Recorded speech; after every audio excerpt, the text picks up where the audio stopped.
The story of Queen Anne, the last Stuart monarch, begins not in the pomp of a coronation, nor in the splendor of the throne, but in the turbulence of a kingdom perpetually on the brink of change.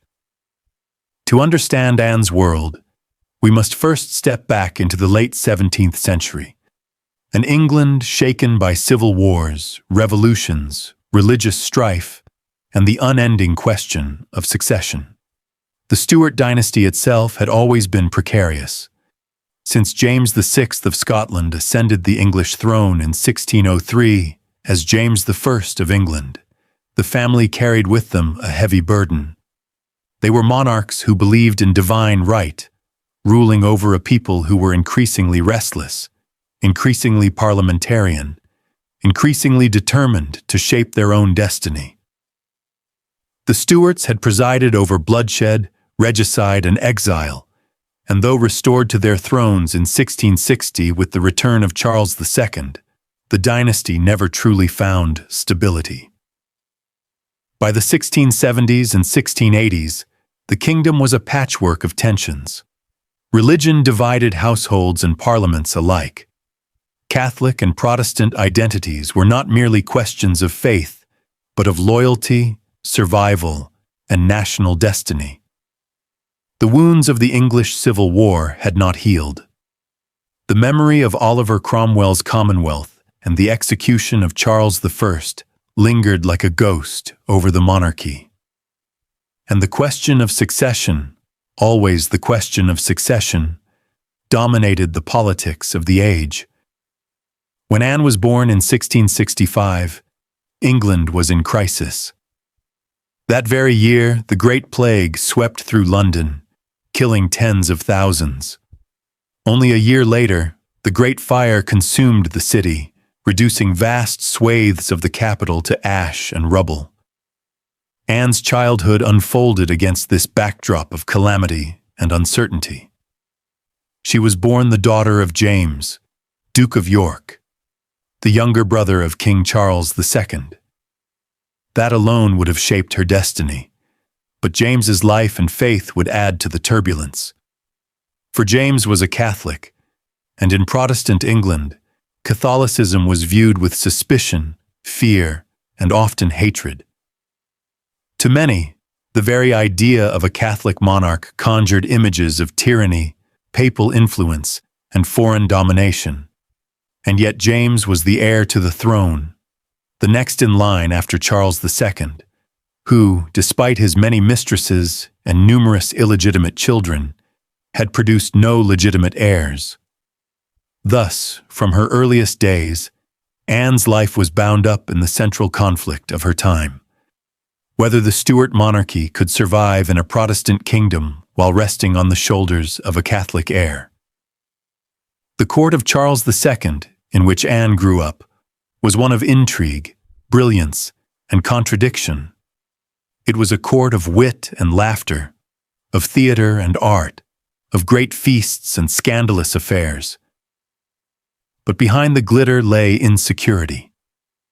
Charles II had restored the monarchy after years of Republican rule, yet he ruled a country that did not fully trust him. Parliament asserted its rights more fiercely than ever, and the shadow of rebellion never disappeared.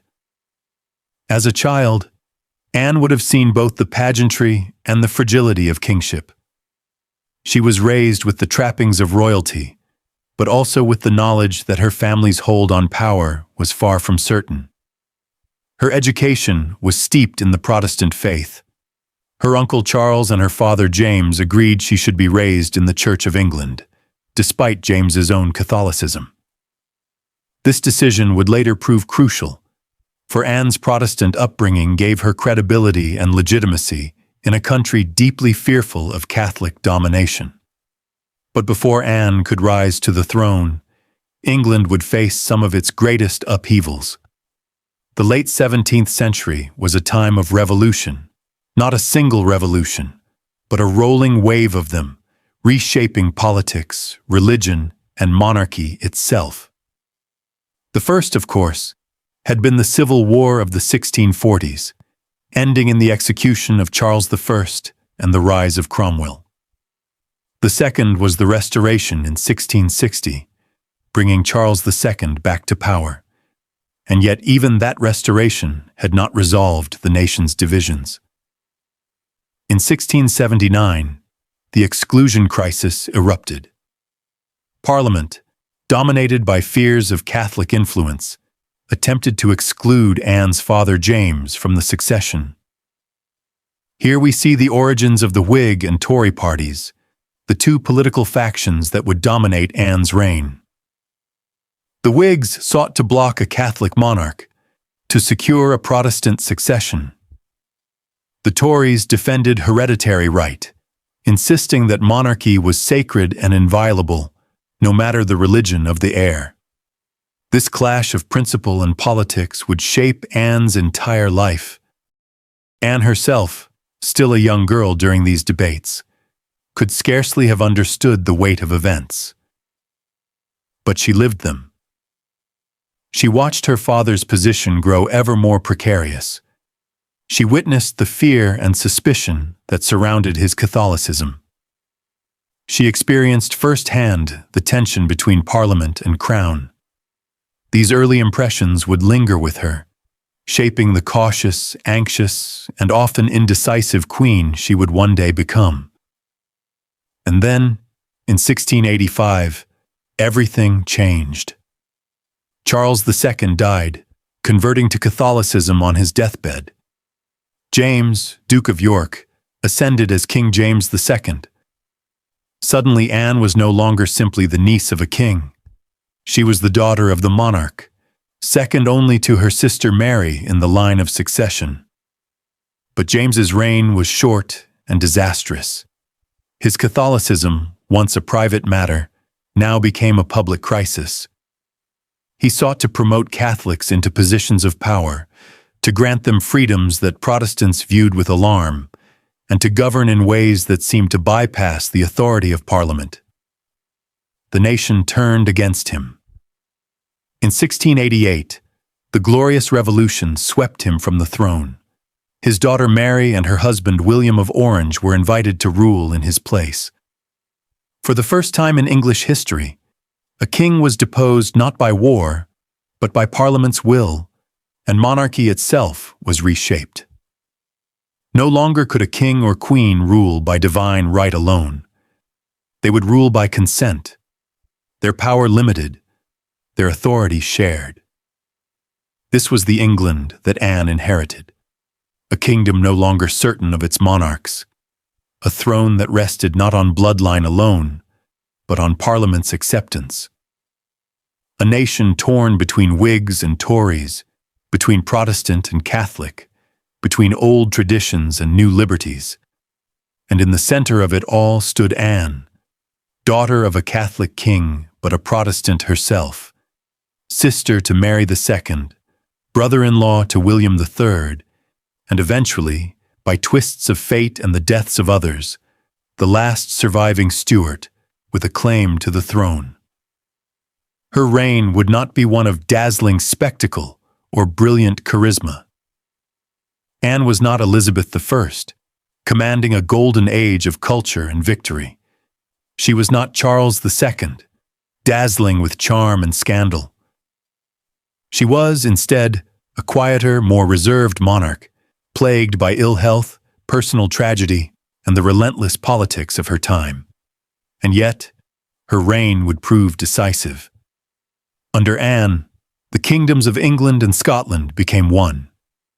Under Anne, Britain emerged as a great European power. Under Anne, the shape of the modern British monarchy began to take form. The story of Queen Anne is a story of transformation, of a dynasty's end, of a nation's rebirth, and of a woman who, despite frailty, despite grief, despite the storms of politics, carried the crown through one of the most crucial transitions in English history. And so, as we begin this journey through her life, let us first picture the world of late 17th century England, a world scarred by war, haunted by rebellion, and forever divided by faith. Into this world stepped Anne, last of the Stuarts, a queen whose reign would close one chapter of history and open another.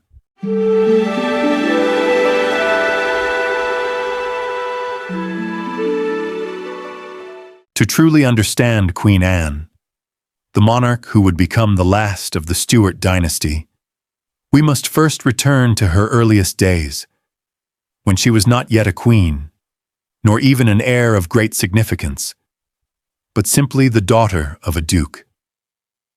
Anne was born on the 6th of February, 1665, at St. James's Palace in London.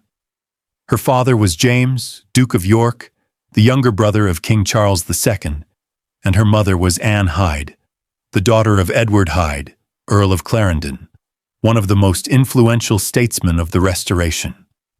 Her birth came at a time of extraordinary turbulence for England. The Stuart dynasty had only recently been restored to the throne after the chaos of civil war and Cromwell's Commonwealth.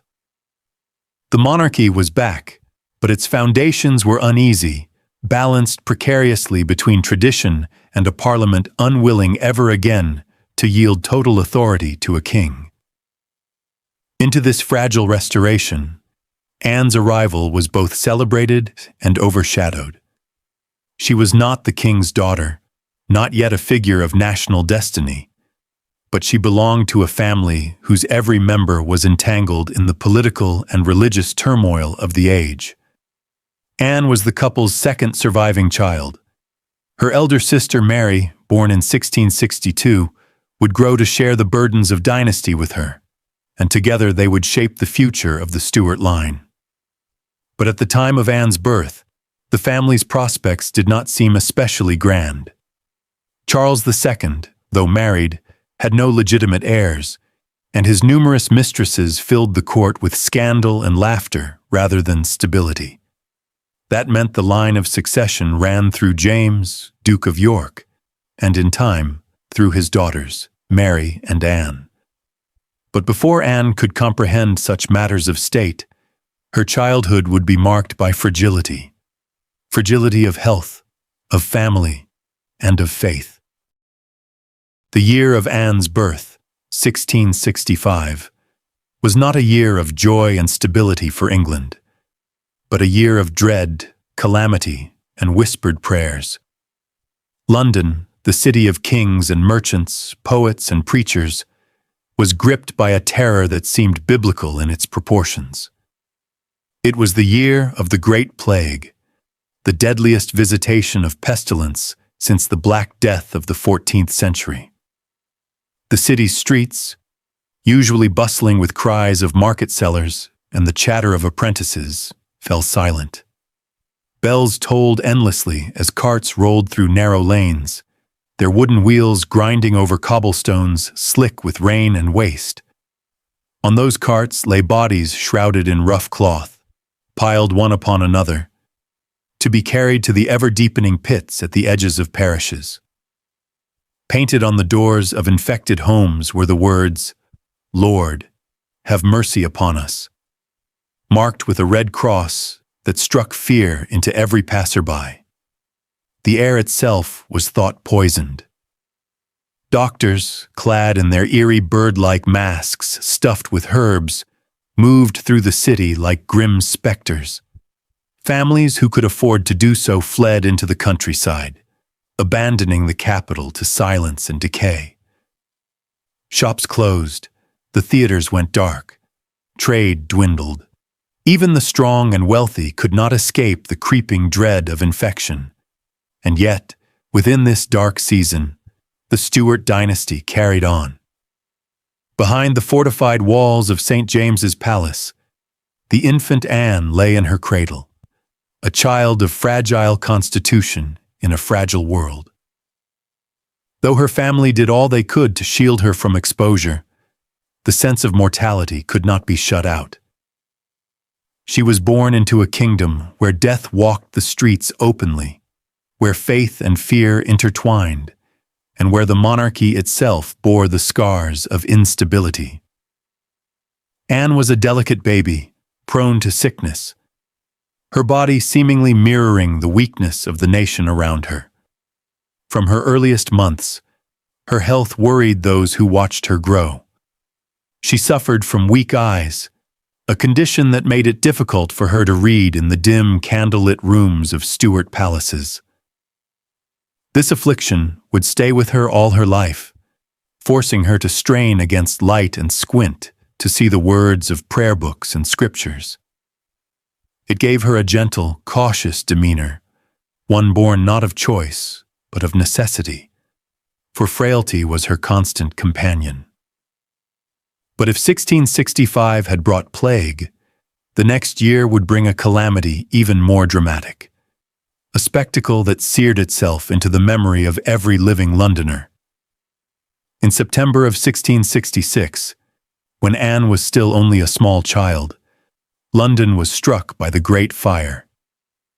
It began in a bakery on Pudding Lane, an ordinary accident in the small hours of the morning. But the city, built tightly with timbered houses and thatched roofs, was tinder waiting for a spark. Within hours, flames roared through the streets, leaping from home to home, consuming shops, warehouses, churches, and homes alike. Eyewitnesses recalled the sky turned blood red, clouds of smoke so thick that day became night. Families fled in terror, clutching what few possessions they could carry. Mothers cradled infants, merchants hauled trunks of coin, and clergymen scrambled to rescue their parish registers, fearful of losing centuries of memory in the flames. The roar of the inferno drowned out cries of despair. Even the mighty St. Paul's Cathedral, that great symbol of London's endurance, collapsed as molten lead from its roof poured down the streets like a river of fire. For the Stuarts, this was not merely a natural disaster. It was a sign, interpreted by many as divine judgment upon a sinful city and a corrupt monarchy. Pamphlets whispered that God himself had set the fire to punish Charles II and his decadent court. Others accused foreigners, Catholics, or secret conspirators. The atmosphere of suspicion and dread grew ever deeper.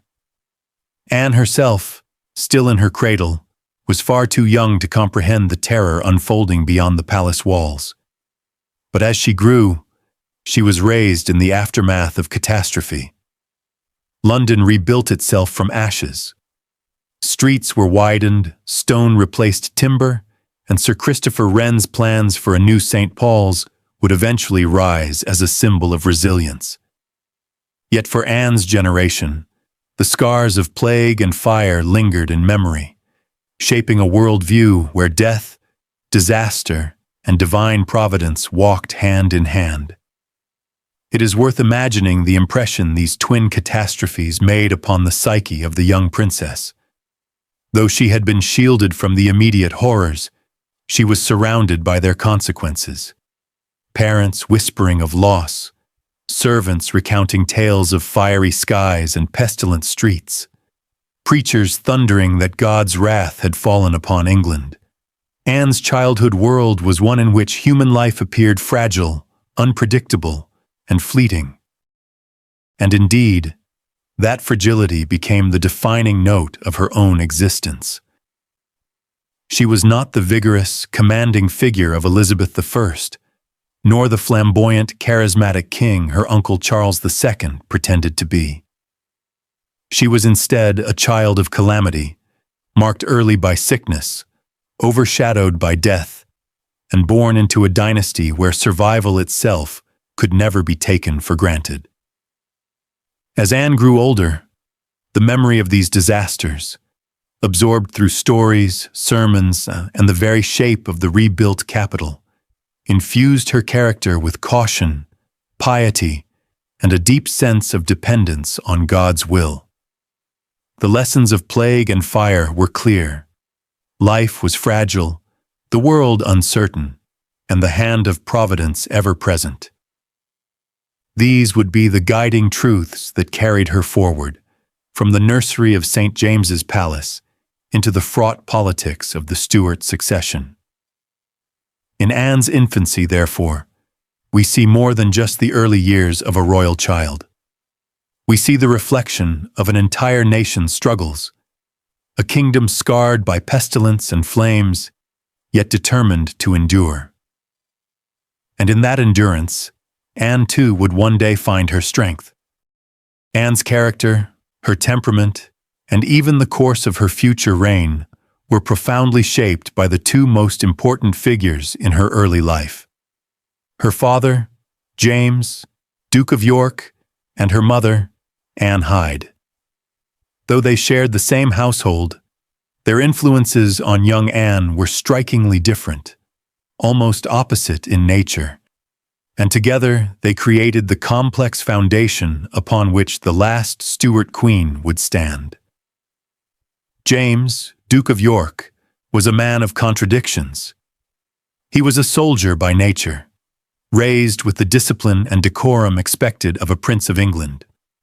Stern and deliberate, he carried himself with the authority of royalty, yet his temperament was often cautious, calculating, and reserved. In the early years of Anne's life, he seemed a figure both protective and distant, present enough to inspire respect, yet not always capable of warmth or tender affection.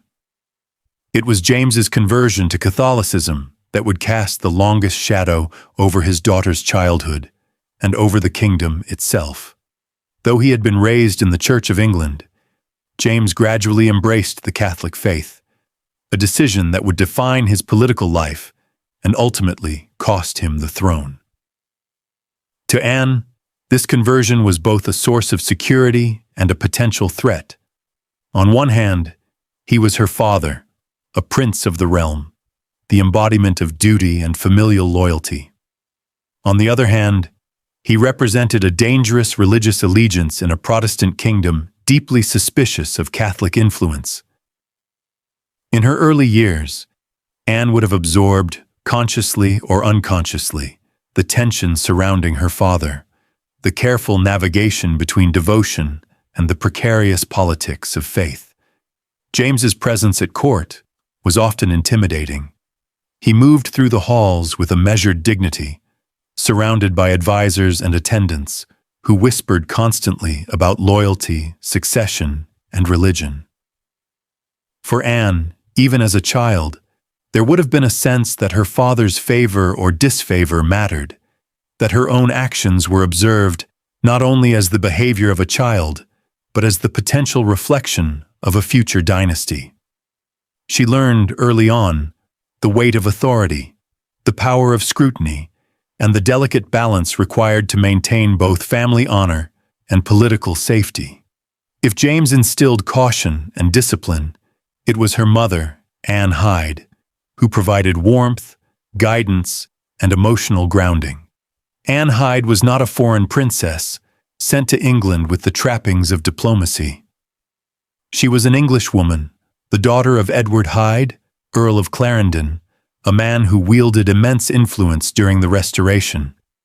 Anne Hyde's intelligence, wit, and strong will made her a formidable presence in the royal household. She understood the court, its rivalries, its intrigues, and its expectations, and she knew how to navigate them while protecting her children. Anne Hyde was fiercely devoted to her daughters. She insisted on a proper Protestant education for both Mary and Anne, recognizing that their future security depended upon it. In a kingdom wary of Catholic succession, it was vital that her children be seen as safe, Protestant heirs. This insistence shaped Anne's moral framework and religious devotion from an early age. The young princess was surrounded not only by tutors and governesses, but by a mother who explained, through both instruction and example, the necessity of faith, duty, and propriety. Yet Anne Hyde's life was marked by physical fragility, years of repeated pregnancies, the strains of childbirth, and the constant demands of courtly life wore her down. By 1671, when Anne was only 6 years old, her mother's health had deteriorated to the point of terminal illness. Anne Hyde succumbed to breast cancer, leaving her daughters bereft of the maternal presence that had guided them through infancy. The loss was devastating. For young Anne, the death of her mother was not only a personal tragedy, but also a formative moment, a first encounter with the fragility of life and the cruel inevitability of fate. In the aftermath of her mother's death, Anne and Mary drew closer together. They became companions, confidants, and mutual supports in a world suddenly colder and more uncertain. The emotional bond forged between the sisters would endure throughout their lives, shaping Anne's later dependence on trusted friends and companions. The early lessons from her mother, the importance of education, of faith, of careful navigation through a dangerous political landscape, remained ingrained, carried forward even in Anne Hyde's absence. It was this dual inheritance, the disciplined authority of her father and the nurturing guidance of her mother, that molded Anne into the woman who would eventually ascend the throne. James imparted caution, a deep awareness of politics, and the understanding that the royal family's actions were inseparable from public perception. Anne Hyde provided empathy, moral guidance, religious grounding, and an example of steadfastness in the face of personal and political adversity. Together, they shaped a princess who was vulnerable yet resilient, cautious yet dutiful, emotionally dependent, yet capable of navigating the treacherous currents of the court. In essence, Anne's early life under the shadow of her parents was a microcosm of the kingdom itself, a nation balanced between authority and vulnerability, faith and suspicion, tradition and transformation. It was here, in these formative years, that the future queen learned the lessons that would define her reign: the necessity of prudence, the enduring power of loyalty, and the quiet strength born from resilience in the face of loss. Anne would never forget the contrast of her parents' influences.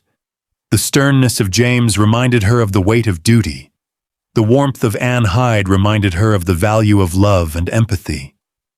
And in carrying these lessons forward, she would not only survive the personal tragedies and political upheavals of her life, she would guide a kingdom through one of its most transformative eras. The young Princess Anne's character was not shaped in isolation, nor was her early world one of warmth alone. From the very beginning, she lived within a household dominated by two profoundly different personalities: her father, James, Duke of York, and her mother, Anne Hyde. Each exerted a powerful influence over her development, yet they embodied opposite traits: one stern, disciplined, and increasingly controversial; the other nurturing, principled, and tragically mortal. James, younger brother of King Charles II, was a man molded by duty and military discipline. Unlike his flamboyant, pleasure-loving elder brother, James carried himself with a seriousness that often seemed forbidding to those around him. From his youth, he had lived the life of a soldier, commanding fleets and serving in battles that shaped his reputation. Anne, observing him even as a child, would have seen a father cloaked in the aura of martial authority, reserved, deliberate, a man less given to jest than to the gravity of command.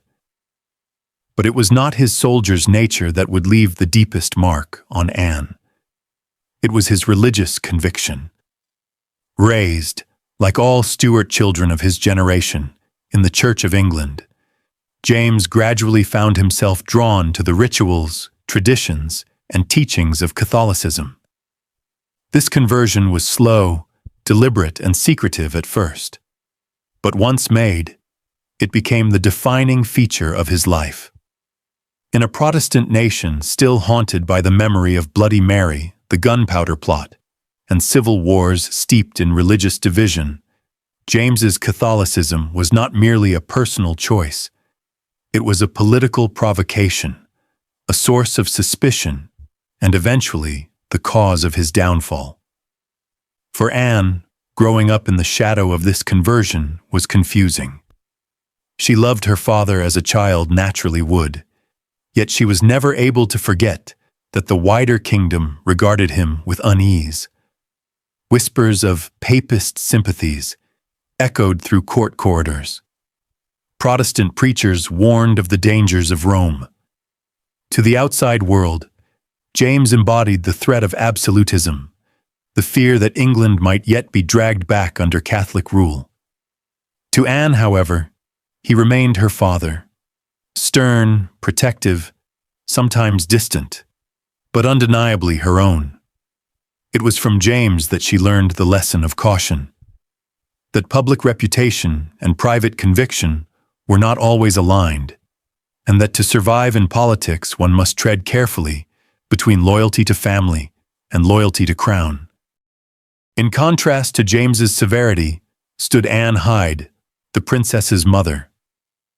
She was not a foreign bride imported from France or Spain, but the daughter of Edward Hyde, Earl of Clarendon, one of the most powerful statesmen of the Restoration. Her marriage to James had been controversial from the beginning.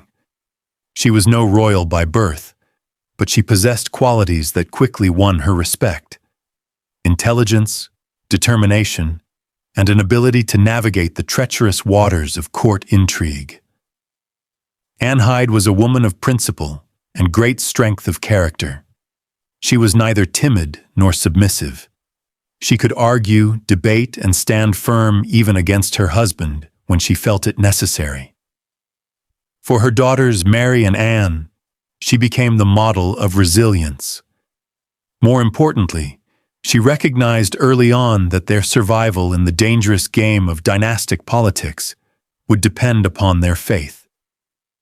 With James drifting steadily toward Catholicism, Anne Hyde insisted that her daughters be raised firmly within the Protestant tradition. This insistence would later prove decisive. Both Mary and Anne were accepted by Parliament and by the people not because of their bloodline alone, but because they represented a Protestant hope in an age when Catholic kings were feared. Without their mother's foresight, Anne's later reign might never have been possible. Yet Anne Hyde's greatest legacy was not political, but maternal. She provided a sense of stability in her daughters' early years, surrounding them with affection and moral instruction. She guided them through lessons, encouraged them in devotion, and tried to shelter them from the more corrosive influences of court life. In her presence, Anne experienced something rare in royal households: genuine warmth and care. But this warmth would be short-lived. The demands of repeated pregnancies — she bore 8 children in total, though only 2 survived infancy — ravaged her health. By the time young Anne was 6 years old, her mother's body was failing. Illness, fatigue, and the creeping, relentless pain of breast cancer consumed her final months. In 1671, she succumbed, leaving her daughters motherless at a tender age. For Anne, the loss was devastating. To lose a mother is to lose the first teacher, the first comforter, the first example of love. Her death left Anne and her elder sister Mary adrift in an environment suddenly harsher and colder. Where once there had been guidance and affection, now there was only duty, expectation, and the austere presence of a father whose attention was divided by politics and religion. In this void of maternal absence, the bond between Anne and Mary deepened into something more than sisterhood. They became confidants, companions, and protectors of one another. In the long halls of royal palaces, they found solace not in their father's authority, but in one another's company. This closeness would endure for years, shaping Anne's emotional world and leaving her with a lifelong tendency to seek deep attachments to trusted friends and companions. The early death of Anne Hyde also left another mark on her daughter: a profound sense of life's fragility. From her earliest memory, Anne was surrounded by reminders of mortality: plague, fire, and now, the loss of a mother. It was a pattern that would repeat itself in adulthood, when Anne's own pregnancies ended in heartbreak after heartbreak. One might say that her mother's fate foreshadowed her own, teaching her from the beginning that life within the Stuart dynasty was marked by sorrow as much as by splendor. Thus, Anne inherited two very different legacies. From her father, James, came a stern awareness of authority, discipline, and the dangerous entanglement of religion with politics. From her mother, Anne Hyde, came warmth, piety, and the Protestant education that would one day secure her place on the throne. Together, these influences produced a young woman who was at once cautious and devout, fragile yet resilient. Her father's shadow taught her wariness. Her mother's memory inspired her sense of duty. It was this balance, between loyalty to family and loyalty to faith, between personal affection and political necessity, that defined Anne's character as she grew into adulthood. In the end, Anne's reign cannot be understood without looking back to this early crucible. The stern soldier father who carried the stigma of Catholicism and the steadfast mother whose Protestant legacy outlived her, these two figures, so different in their nature, together forged the last Stuart monarch. Anne's education cannot be separated from the turbulent politics of her age. In the 1660s and 1670s, religion was not a matter of private faith alone, but of national survival. The very question of whether England's monarchs should be Catholic or Protestant had torn the kingdom apart only a generation before, during the civil wars of Charles I's reign. For this reason, Anne's schooling was not simply about literacy or refinement. It was, above all, about shaping her as a Protestant princess in a Protestant nation. Her father, James, Duke of York, had quietly embraced Catholicism, and this presented a grave danger for the Stuart dynasty. If his daughters were suspected of sharing his religious leanings, the trust of Parliament and the people would vanish. The monarchy itself could be fatally undermined. King Charles II, though outwardly Anglican but privately suspected of Catholic sympathies, understood this precarious balance. He knew that the dynasty could survive only if Anne and her elder sister Mary were raised as devout Protestants. To that end, the king and court entrusted their religious instruction to Henry Compton, the Bishop of London, a churchman of unimpeachable Protestant credentials. Under his guidance, the princesses were firmly rooted in the doctrines of the Church of England. They were taught not only the catechism, but also the deeper meaning of Protestant devotion, the rejection of Rome, the defense of the Reformation, and the conviction that England's identity as a nation was bound to its church. Daily life for Anne included long hours of prayer and the careful study of Scripture. Sermons were read aloud, verses were memorized, and the Psalms became as familiar to her as the rhythms of the palace bells. Anne absorbed these lessons not as a distant academic exercise but as living truths, woven into the fabric of her character. Where others of her family sought brilliance or flamboyance, Elizabeth I with her sharp wit, Charles II with his theatrical charisma, Anne instead embodied quiet devotion. She was not dazzling, but she was earnest. This deep sincerity of faith would become her most consistent quality, shaping her private life and her public policies alike. If her religious education was rigorous, her secular instruction was more modest. Anne's health had always been fragile.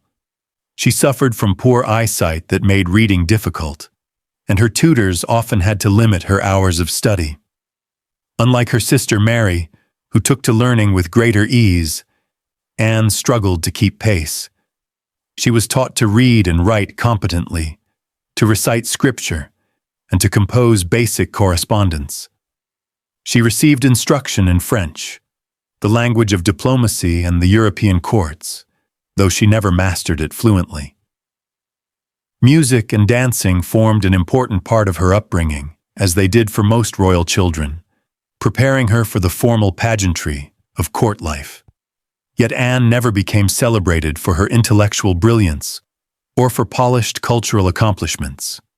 She lacked the scholarly reputation of an Elizabeth I or the sharp repartee of her uncle Charles II. Instead, her gifts lay elsewhere, in the sincerity of her devotion, the steadiness of her character, and the warmth of her personal relationships. Anne's limited appetite for study also revealed a deeper truth about her personality. While she was dutiful enough to endure her lessons, she found greater comfort in companionship. The young princess gravitated toward the company of her governesses, attendants, and friends, rather than the endless rigors of books and tutors. She preferred the warmth of conversation, the reassurance of human presence, over the solitary discipline of learning. This inclination, innocent in childhood, would later have profound consequences for her reign. Anne developed a lifelong pattern of dependence on her ladies of the bedchamber, women who were more than servants but companions, confidants, and in some cases, political influencers. Her friendships, intense and personal, often shaped decisions at court. The seeds of this dependency were planted in her girlhood, when companionship became a substitute for the intellectual and scholarly pursuits she found difficult to master. And yet, her education, though limited in breadth, fulfilled its central purpose. It created in Anne a profoundly Protestant identity. She may not have been an intellectual, but she was devout. She may not have dazzled with knowledge, but she impressed with sincerity. In a kingdom deeply fearful of Catholic kings and queens, Anne represented safety, continuity, and piety. The contrast with her father could not have been sharper. While James would be driven from the throne for his Catholic faith, Anne's very Protestant upbringing ensured her eventual acceptance as monarch. In this sense, her childhood schooling was less about shaping her mind and more about securing her crown. Anne's religious devotion never faltered. As queen, she would rise early for prayer, attend services diligently, and see her personal faith as intertwined with the fate of her kingdom. The foundations laid in her youth under Bishop Compton's watchful guidance gave her reign a moral seriousness, even if it lacked sparkle.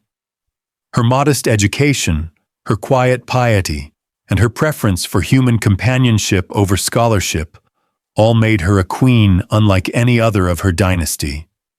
Unglamorous, often underestimated, but profoundly sincere. In the classroom of her childhood, we see already the outlines of the monarch she would become.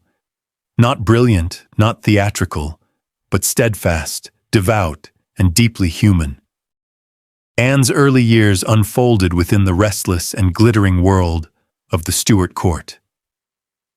To understand her childhood, one must step inside the palaces of Charles II, a world filled with grandeur, ceremonial spectacle, and dangerous undercurrents.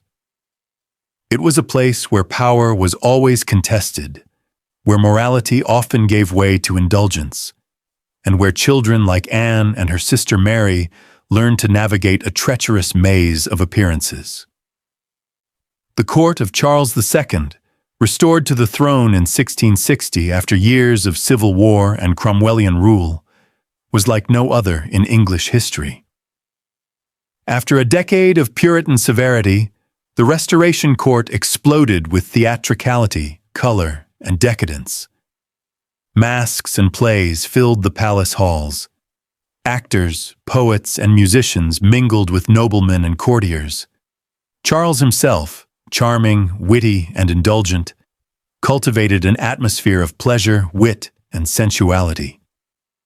He was known as the Merry Monarch, and his court reflected his appetites. But beneath the gilded surface, it was also a place of intrigue, corruption, and moral looseness. Charles's open keeping of mistresses shocked Europe and scandalized many in England. Barbara Villiers, Nell Gwynn, Louise de Keroualle. Their names and faces became as familiar as those of ministers and generals. The court hummed with gossip about the king's illegitimate children, and paintings and poems celebrated his liaisons. Political influence was bought not only with bribes and promises, but also with intimacy, seduction, and whispered favors exchanged in candlelit chambers. Into this dazzling yet unstable world, Anne was born in 1665. From infancy, she and her elder sister Mary were carefully shielded from the most scandalous aspects of court life. Their Protestant tutors, appointed to protect both their morality and their political future, ensured that the girls were raised with a sense of modesty and duty. They lived within the palace walls, yet often in a more cloistered environment, away from the open laughter of the king's mistresses or the drunken antics of courtiers. Still, no child could grow up in such a place and remain untouched by its atmosphere. The palaces of Whitehall and St. James's were filled with whispers. Servants gossiped in corners, courtiers competed for advantage, and the rise and fall of favorites unfolded like a play before Anne's eyes. Even if she was not part of the intrigue, she absorbed its lessons. She learned early that in the world of monarchy, survival required caution, loyalty, and silence. A careless word, repeated to the wrong ear, could mean the loss of influence or worse. The Stuart household was also a place of rivalry, both within families and between factions of courtiers. Anne witnessed this rivalry at close range. Her father, James, Duke of York, stood second only to Charles in the line of succession. Yet his conversion to Catholicism, whispered at first, and then openly acknowledged, created tension between him and the Protestant establishment. Even as a child, Anne would have sensed the nervousness this provoked in courtiers. Many who smiled at her father in public expressed suspicion of him in private. The lesson was clear. Allegiance was fragile, and affection at court was often little more than performance. Anne and Mary's Protestant upbringing made them pawns in this larger struggle. Their very innocence became a political statement. To many in Parliament and among the Protestant elite, the sisters represented a safeguard against a feared Catholic succession. They were raised as symbols as much as children. Their daily prayers, their modesty, their carefully supervised behavior, all stood in deliberate contrast to the indulgent excesses of their uncle's court and the Catholic sympathies of their father. And yet, court life was not all shadows. For Anne, it was also a place of grandeur and awe. The ceremonies of state left deep impressions: coronation processions, banquets, royal entries, and pageantry. She would have seen her uncle surrounded by noblemen in fine silks, the glitter of jewels under candlelight, and the sound of trumpets announcing royal presence. For a child raised within this spectacle, monarchy was never abstract. It was embodied, alive, dazzling, and terrifying all at once. In this environment, Anne developed her defining qualities: caution, discretion, and a preference for intimacy over public brilliance. Unlike her uncle, who relished the stage of kingship, Anne grew into a woman who shrank from it. She had seen too much of the dangers of visibility. Better to trust a few loyal companions than to shine in front of many untrustworthy admirers. This instinct would shape her reign, in which personal relationships often carried more weight than grand gestures of statecraft. The household also revealed to her the fragility of power. She watched as mistresses rose and fell in favor, as ministers gained influence only to lose it, as courtiers attached themselves to one faction only to be abandoned by another. For Anne, the glittering palace corridors were not just spaces of beauty, but lessons in impermanence. The dazzling ballrooms, the whispered alcoves, the chambers heavy with incense and candlelight. They were classrooms where she learned the precarious balance of monarchy. Thus, while Anne's childhood might appear cloistered, it was in fact profoundly shaped by her proximity to the Stuart court. Its brilliance and corruption, its rivalries and loyalties, its spectacles and scandals, all impressed themselves upon her young mind. When she later ascended the throne, she carried with her both the caution of a child who had seen too much and the faith of a woman who had been carefully molded as a Protestant hope. The Stuart court gave Anne her first education in power, not through books or tutors, but through observation. It was an education written not on parchment, but in whispers, glances, and rivalries, and it was one she would never forget. Of all the figures in Anne's early world, none shaped her life so intimately as her elder sister, Mary. Born only 3 years before Anne, Mary was not simply an older sibling. She was a companion, a confidant, and in many ways, a mirror against which Anne defined herself. The two girls grew up together in the cloistered world of the Stuart household. They shared the same tutors, the same governesses, the same long hours of prayer and catechism. They knelt side by side in the chapel, their small hands folded tightly in devotion, repeating verses under the watchful eye of Bishop Compton.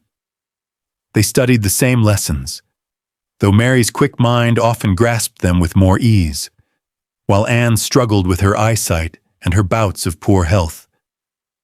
Yet Mary was patient, often helping her younger sister catch up, whispering the missed words of a psalm or guiding her hand when she faltered with her writing. This companionship created an intense bond. Anne adored Mary, looking up to her not only as an older sibling, but as a model of composure and grace. Mary was more lively, more socially confident, and her tutors often remarked upon her intelligence. Anne, quieter and more reserved, drew strength from her sister's presence. Their shared childhood forged what seemed to be an unbreakable connection, one that gave them stability in a family overshadowed by turmoil. The loss of their mother, Anne Hyde, in 1671, bound the sisters even more tightly.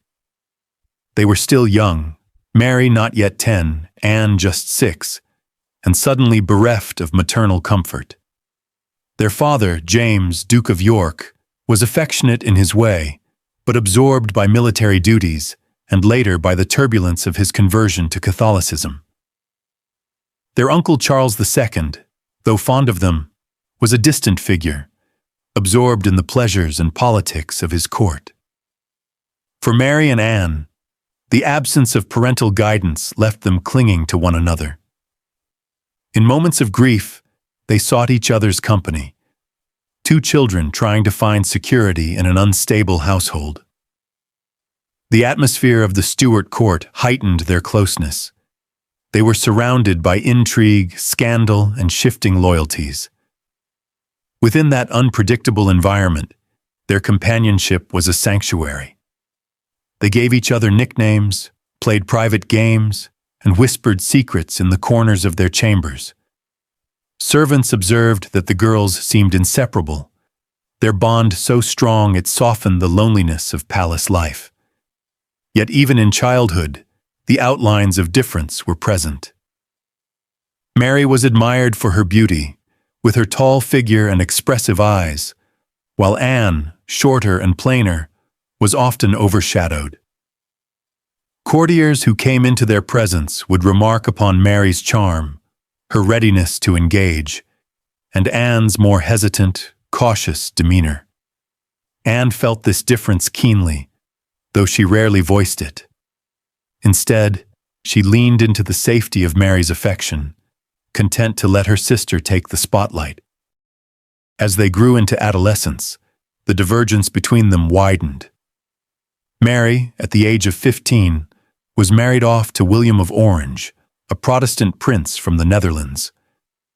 The marriage was arranged as part of a grand diplomatic strategy, binding England and the Dutch Republic against Catholic France. Anne, left behind in England, felt the separation deeply. Though she had known it was coming, the departure of her sister created a wound that never fully healed. Letters passed between them, but the physical absence was keenly felt. Anne had lost her closest companion, the person who had been her anchor through grief and uncertainty.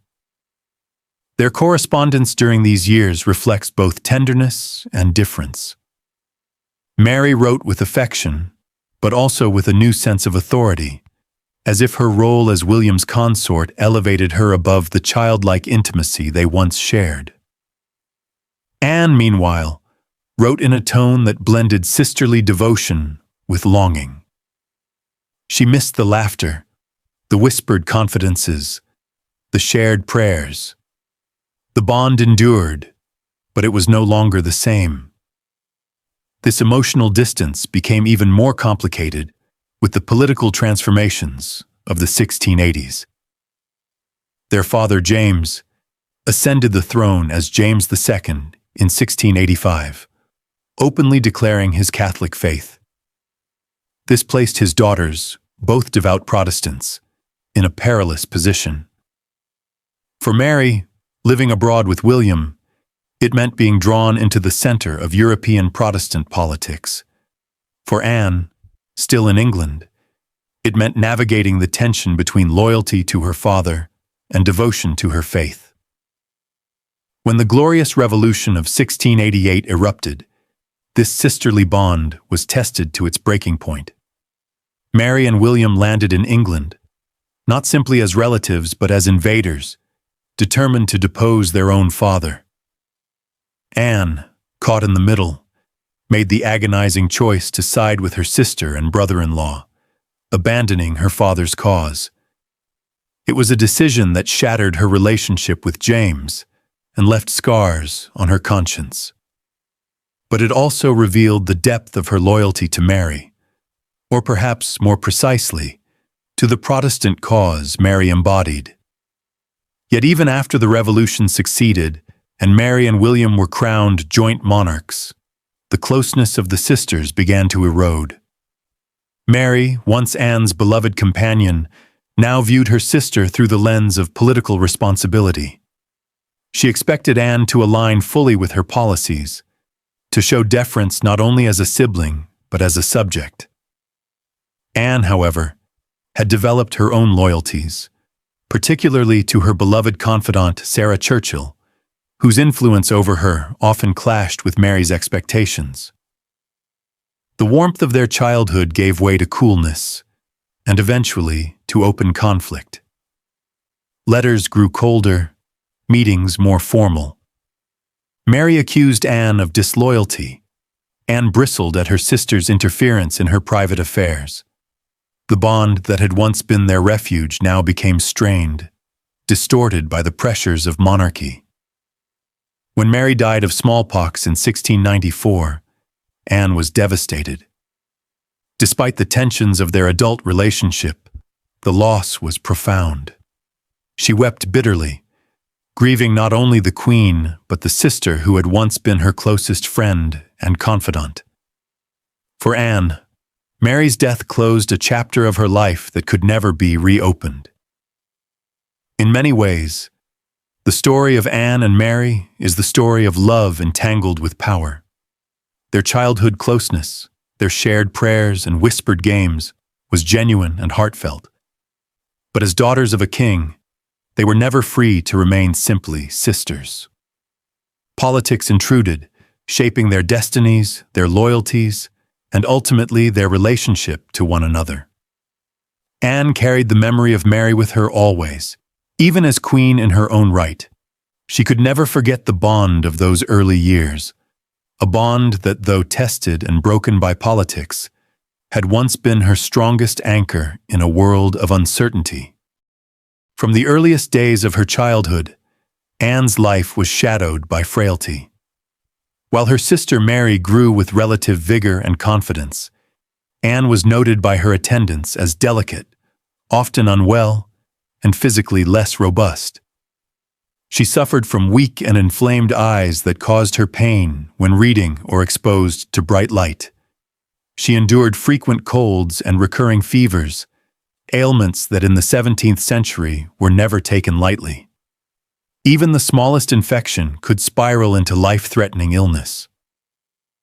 Her tutors often remarked that she struggled to keep pace with lessons, not because she lacked intelligence, but because she was so often indisposed. Books strained her eyes. Prolonged study left her fatigued. Hours that might have been spent at her desk or at music practice were instead spent in bed.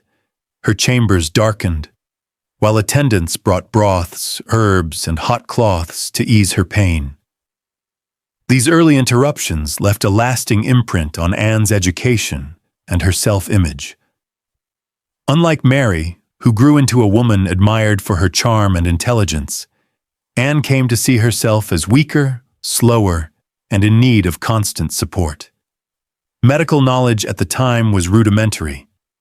Physicians prescribed purges, bleedings, and mixtures of exotic herbs, but their remedies often brought little relief. The Stuart court itself was rife with quack doctors and untested cures. A fever might be treated with mercury, an aching joint with leeches. Anne was subjected to many of these treatments. From childhood onward, her body became a battlefield of medicine and superstition, enduring therapies that sometimes harmed as much as they helped. This fragility instilled in her a gentleness of manner. Where others in her family displayed fiery tempers or commanding brilliance, Anne's personality was quieter, more emotional, and more sincere. She did not dominate through wit or presence. Instead, she relied upon devotion, affection, and loyalty. Her ill health, paradoxically, gave her a certain moral authority. Courtiers who saw her suffer spoke of her patience, her piety, and her endurance. She was not dazzling, but she was deeply human. As Anne matured, her ailments grew more severe. In adulthood, she would be plagued by gout, a disease associated with the nobility, but in Anne's case aggravated by her sedentary life and weight. Gout brought excruciating pain to her feet and joints, often leaving her unable to walk without assistance. In time, it spread to her hands, swelling her fingers until even writing became a torment. Dropsy, now understood as edema, swelled her body with fluid, leaving her short of breath and confined to her chamber. She endured digestive troubles, rheumatism, and repeated miscarriages, each episode draining her already fragile constitution. It is striking to imagine the contrast between the glittering pageantry of monarchy and the reality of Anne's physical suffering. Publicly, she was carried to ceremonies in gilded chairs, her body wrapped in velvet and jewels. Privately, she was lifted in and out of bed by servants, her legs bandaged, her feet throbbing, her breath shallow. A monarch in name, she was often a patient in practice. This continual state of illness shaped her psychology. It deepened her reliance on others, particularly women who served as companions and caretakers. From her girlhood, she had clung to her sister Mary, and after Mary's marriage to William of Orange, she found comfort in the company of Sarah Churchill. Strong, assertive, and charismatic, Sarah filled a void in Anne's life. Where Anne was hesitant, Sarah was bold. Where Anne was timid, Sarah was decisive. Anne's vulnerabilities made her susceptible to such relationships, for she longed for the strength she herself felt lacking. Her health also influenced her politics. Anne, acutely aware of her own mortality, saw religion not as abstract theology, but as a daily necessity. Prayer was her medicine, Scripture her consolation. She turned to God in moments of suffering, and she saw in her own body a reminder of human weakness. This piety gave her reign its distinctive moral tone, a contrast to the licentiousness of her uncle Charles II's court. Anne's personal tragedy was most visible in her struggles with motherhood. She endured at least 17 pregnancies, yet none of her children survived into adulthood. Miscarriages, stillbirths, and infant deaths compounded her grief and ravaged her health further. Each pregnancy weakened her body. Each loss scarred her spirit. Courtiers whispered of a curse, but historians today see in it a combination of poor health, genetic misfortune, and medical ignorance. The effect on Anne was profound. She became deeply attached to the few companions she could trust, filling the void left by her absent children with the intensity of her friendships. By her later years, illness defined nearly every aspect of her life. Observers recorded that she grew so large from swelling and weight gain that she could scarcely walk across a room. She was carried to council meetings, her swollen body hidden beneath layers of heavy gowns. Her face, once delicate, became round and pale. And yet, even as her health failed, her devotion to duty did not. She continued to attend services, to meet with ministers, to pray for guidance. In Anne's frailty lay her humanity. Unlike monarchs remembered for battlefield victories or dazzling brilliance, Anne was remembered for endurance. She ruled not with dazzling strength, but with patient suffering, embodying a kind of quiet resilience that reflected the struggles of her people. In her pain, they saw something of their own. In her gentleness, they saw sincerity. Her illnesses, far from diminishing her reign, defined it. They shaped her dependence on companions, her piety, her caution in politics, and her enduring reputation as a monarch who ruled not from strength of body, but from strength of spirit. Anne's childhood was never lived in isolation. Every step she took, every illness she endured, every friendship she formed, was shaped by the turbulence of the dynasty into which she was born. The House of Stuart was not merely a royal family. It was a dynasty haunted by instability, its history written in blood, rebellion, exile, and restoration. To understand Anne, one must first understand the shadows that loomed over her from birth. Her grandfather, King Charles I, had been executed in 1649, a shocking act that had shattered the illusion of divine right monarchy in England. For the first time in its history, the English people, through the force of civil war, had deposed and killed a reigning king.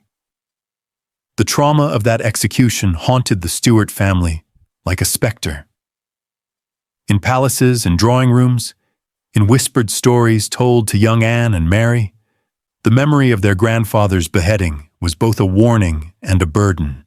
It taught them that monarchy was not invulnerable, and that the loyalty of subjects could never be taken for granted.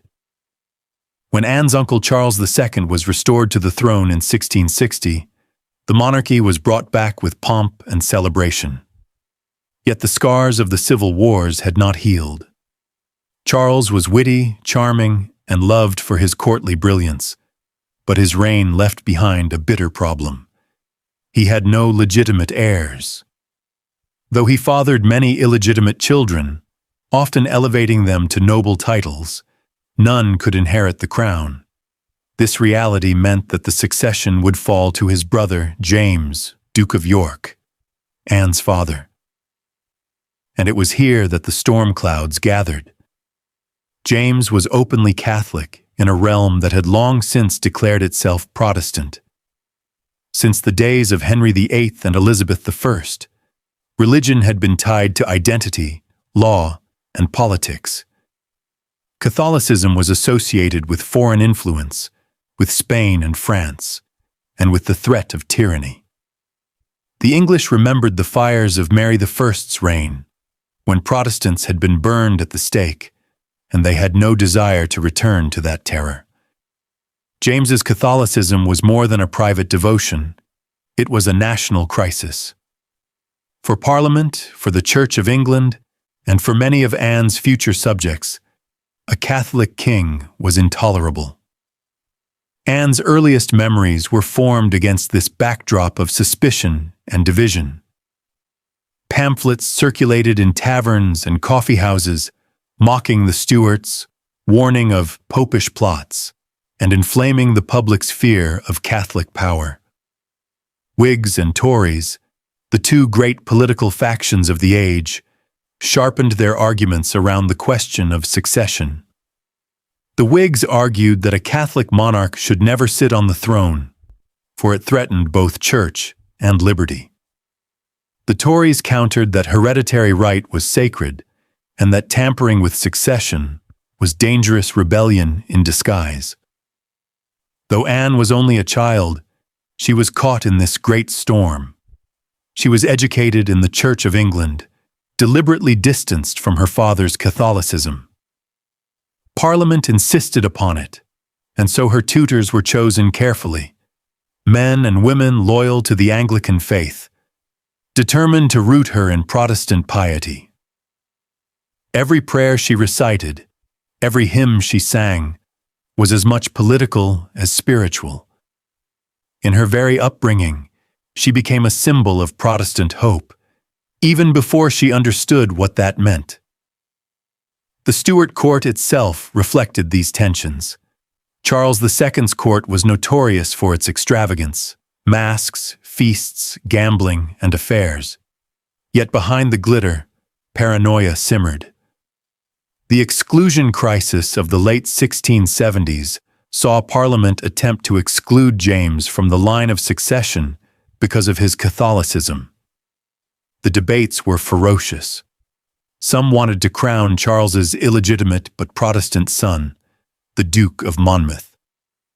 Others feared that meddling with the royal line would lead only to another civil war.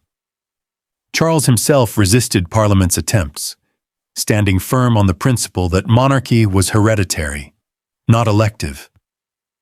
For Anne, these years left a lesson etched deep.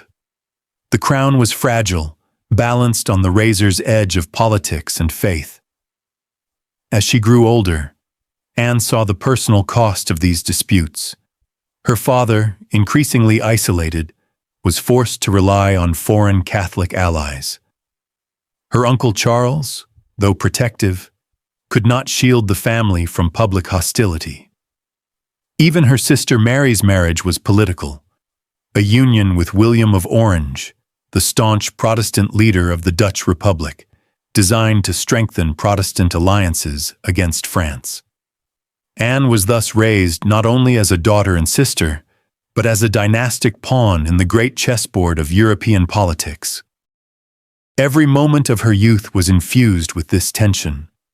The chatter of courtiers, the gossip in London streets, the debates in Parliament, all circled around the same question: who will rule England, and in what faith? Would it be Anne's father, James, with his Catholic devotions and continental sympathies? Would it be Mary, the Protestant wife of William of Orange? Or might some new rebellion erupt to tear the crown away from the Stuarts altogether? It is easy to imagine the atmosphere of dread and uncertainty that surrounded young Anne. Unlike other children of nobility, she did not grow up in a world of carefree privilege. She grew up in a family where loyalty was conditional, where every alliance was political, and where the weight of England's religious conflict pressed upon her shoulders from the cradle. And so, from the very beginning, Anne's life was not her own. She was a Stuart. She was a Protestant. She was a symbol in a battle that stretched back a century, a battle between kings and parliaments, between Catholic and Protestant, between the authority of blood and the demands of the people. By the time Anne reached her teenage years, she had been shaped by loss, religion, fragility, and uncertainty. She had lost her mother, grown up in the midst of plague and fire, been educated as a Protestant despite her father's Catholicism, and forged an unbreakable bond with her sister Mary. She was no mere princess in waiting. She was a symbol, a figure of hope for Protestants who looked upon her as a safeguard against Catholic domination, and yet a pawn in a dynastic struggle that could tear the kingdom apart. In these early years, we see the foundations of the queen she would become. Deeply devout, cautious, dependent on companions, burdened by poor health, yet resilient enough to endure the storms of history. Her childhood was not simply the private story of a young girl, it was the story of England itself, wounded, divided, fragile, but preparing for transformation. And as Anne grew into womanhood, destiny drew her ever closer to the throne.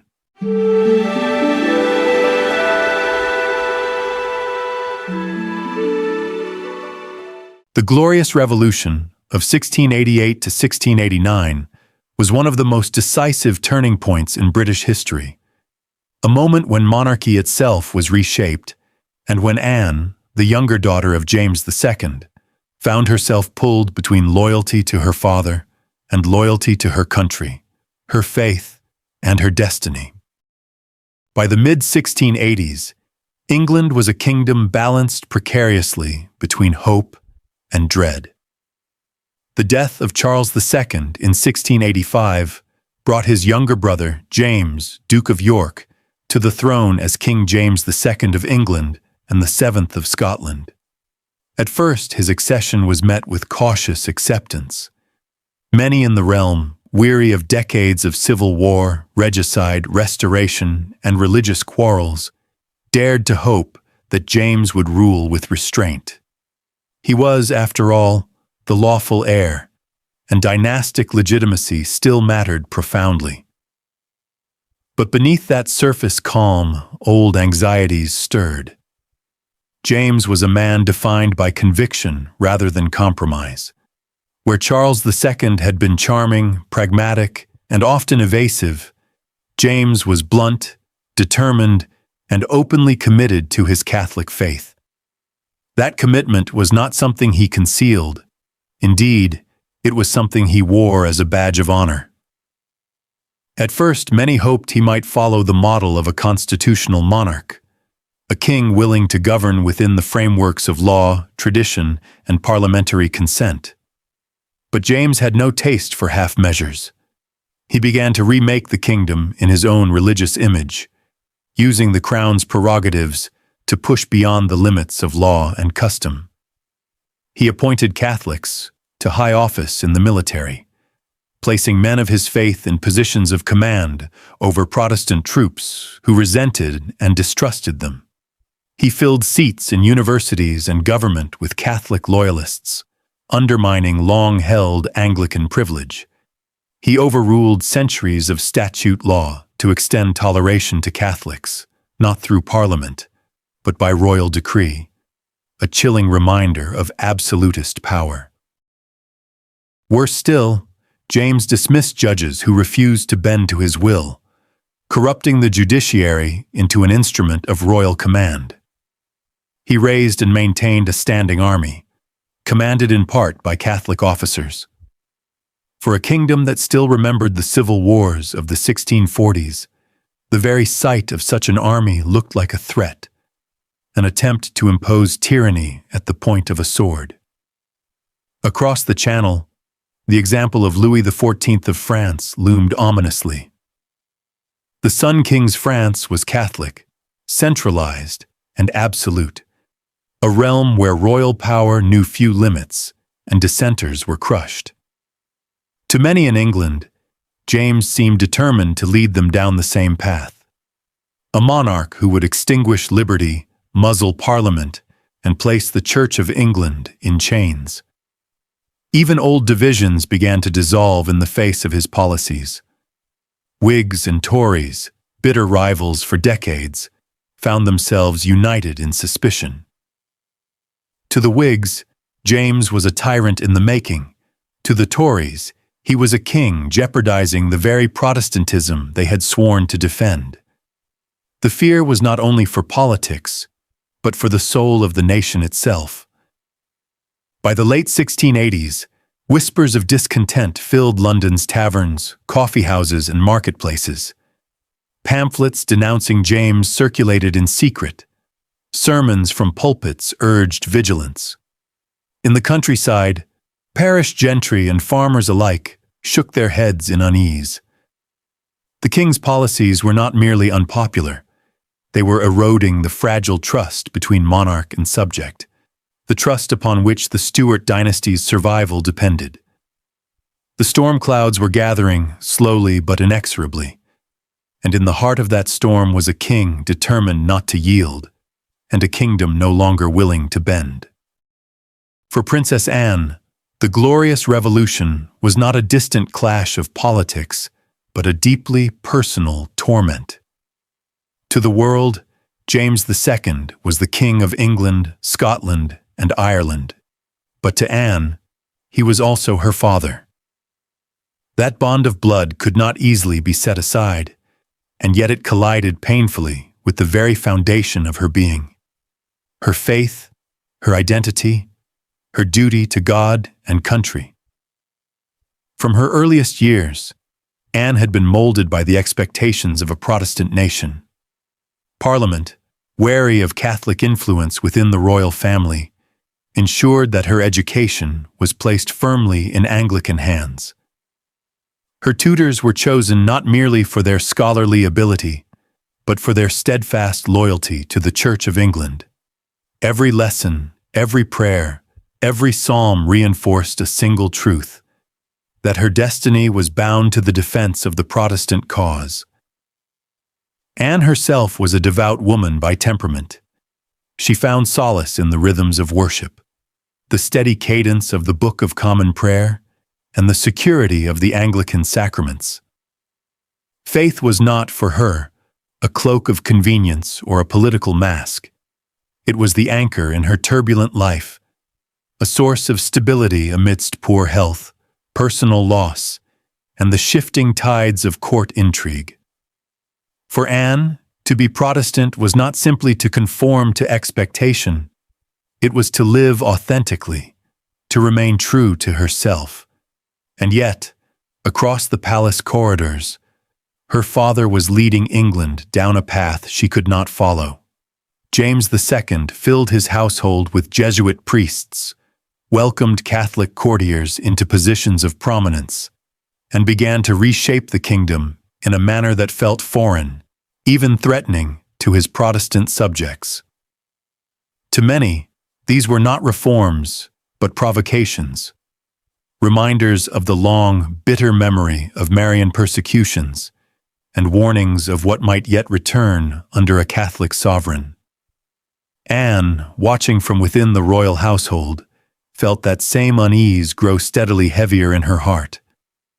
Complicating her dilemma was the presence of her elder sister, Mary, across the waters in The Hague. Mary, married to William of Orange, had become a figurehead for Protestant hope. Where James seemed to symbolize the dangers of absolutism and Catholic supremacy, Mary and William represented its antidote: a Protestant future in alliance with the Dutch Republic, a bulwark against the ambitions of Catholic France and Louis XIV. English Protestants increasingly cast their gaze toward Mary and William as saviors, whispering their names in taverns and churches, pinning their hopes for liberty upon them. For Anne, this dynamic was a torment.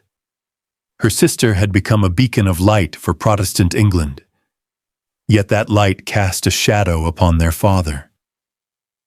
And Anne herself remained in England, trapped in the heart of the storm. Every choice before her was fraught with peril. To remain loyal to her father meant aligning herself with Catholicism, risking the fury of her people and the betrayal of her own conscience. To stand with her sister and brother-in-law meant turning against the man who had given her life, the king whose crown still rested firmly upon his head. Here, in this crucible, Anne's private devotion became public destiny. She prayed fervently for guidance, for clarity, for the strength to walk the line between filial loyalty and spiritual truth. But the walls of Whitehall echoed with whispers. Whispers of revolution, of invasion, of crowns soon to be torn away. And Anne knew, deep down, that she could not remain neutral. Sooner or later, she would have to choose. The fragile balance of the Stuart monarchy shattered in the summer of 1688, with the birth of a single child. For years, England had tolerated James II's reign because his Catholicism, though alarming, seemed destined to die with him. He had no surviving male heirs. His two Protestant daughters, Mary and Anne, were next in line, offering the nation the reassurance that this Catholic interlude would be brief, a passing storm before the Protestant dawn. But on June 10, 1688, the unimaginable occurred. James's second wife, Mary of Modena, gave birth to a son, James Francis Edward Stuart. For Catholics, the event was cause for jubilation, a miracle, the promise of a continuing Catholic dynasty. For Protestants, however, it was nothing short of catastrophe. The birth instantly transformed the political landscape. No longer could England simply wait for the king's death to restore Protestant succession. Now there was a Catholic prince, a legitimate heir, who, if raised to adulthood, would carry his father's faith and policies into the next generation. For Whigs and Tories alike, the prospect was unbearable. A future where Catholicism might dominate England for decades, perhaps even centuries. Almost immediately, rumors ignited.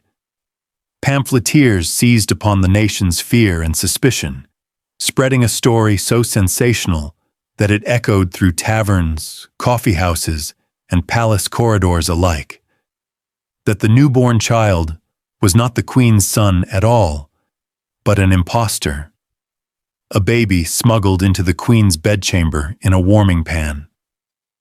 The tale had all the ingredients of powerful propaganda: secrecy, betrayal, foreign influence, and royal deception.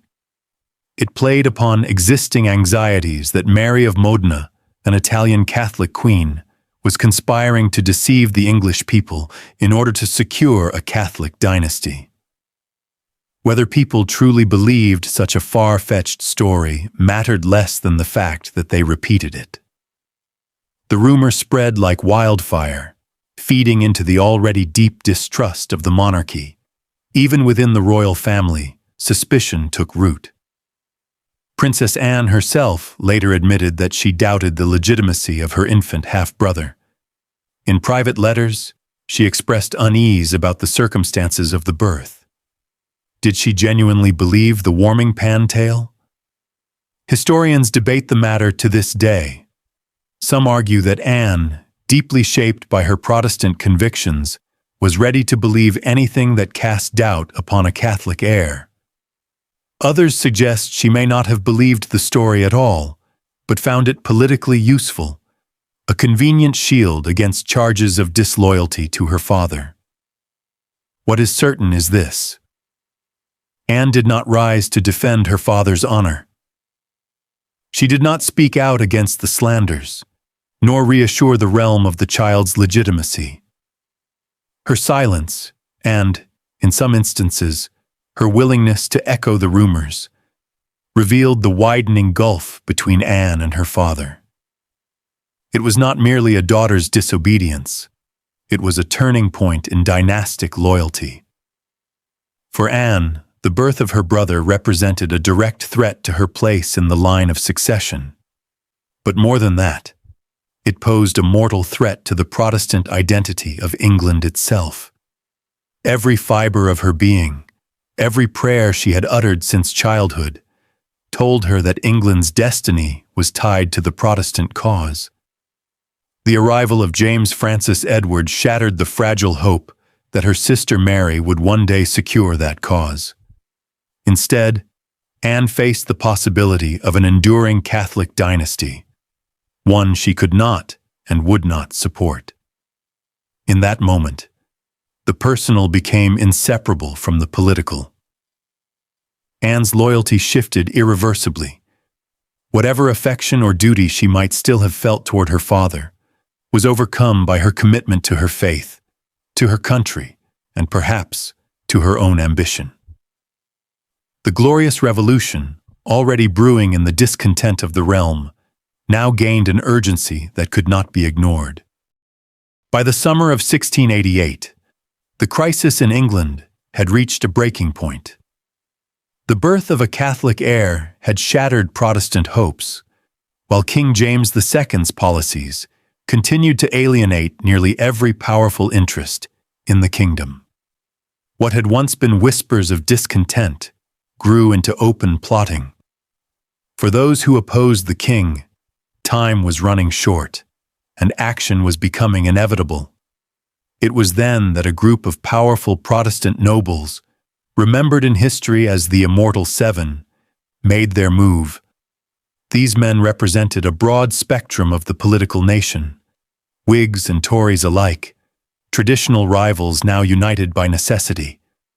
Among them were the Earl of Shrewsbury, the Earl of Devonshire, the Earl of Danby, the Viscount Lumley, Henry Compton, the Bishop of London, Edward Russell, and Henry Sidney. They were not reckless conspirators, but seasoned statesmen, men of stature whose influence extended across Parliament, the Church, and the army. They drafted a letter, a secret, treasonous letter, addressed to William of Orange, stadtholder of the Dutch Republic, and husband to Princess Mary, James II's eldest daughter. The letter assured William that if he brought an army to England, the nation would rally to his side. They promised him that the king's power was crumbling, that loyalty to James was hollow, and that support for a Protestant deliverer was strong and widespread. In other words, they offered William the crown in all but name. For William, the opportunity was too significant to ignore. He was already locked in a desperate struggle against Louis XIV of France, Europe's most powerful monarch and the champion of Catholic absolutism. An alliance with England, Protestant, maritime, and wealthy, would tip the balance of power in Europe. By intervening, William could not only secure his wife's claim to the English throne, but also reshape the wider struggle against French domination. The letter of the Immortal Seven was smuggled across the Channel, carried with secrecy and great risk. If discovered, it would mean charges of treason, imprisonment, confiscation of estates, perhaps even execution. But the stakes were too high for hesitation. These men gambled everything on William's ambition, England's discontent, and the hope that the storm of revolution would sweep James from the throne. And where was Princess Anne in this unfolding drama? Anne was not among the conspirators, nor did she place her name upon the letter. Yet she knew enough of the whispers to grasp their meaning. The winds of politics were shifting, and she was perceptive enough to feel their direction.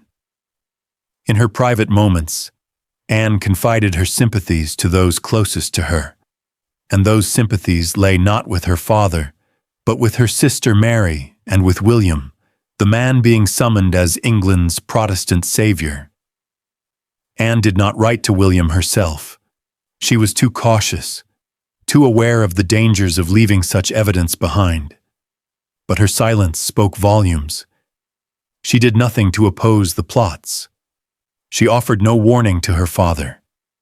Instead, she watched and waited, aligning herself more closely with the cause of her sister, trusting that when William arrived, his success would secure not only the Protestant succession, but also her own place in the new order of things. In this moment, Anne's position crystallized. No longer merely a daughter torn between affection and faith, she was becoming a political actor, aligning herself with the future rather than the past. The conspiracies of the Immortal Seven were not hers, but she was their quiet beneficiary. Their letter lit the fuse of revolution, and Anne, knowingly or not, had placed herself on the side of the explosion to come. The fate of England, the monarchy, and Anne's own destiny now lay upon the winds crossing the North Sea, winds that would soon carry William's fleet toward English shores. November 1688 dawned with a chill in the air, the kind of biting cold that crept through stone walls and across muddy roads. Along the western coast of England, anxious eyes scanned the horizon, and then sails, dozens, then hundreds of them. William of Orange had arrived, not with a handful of ships, but with a mighty armada.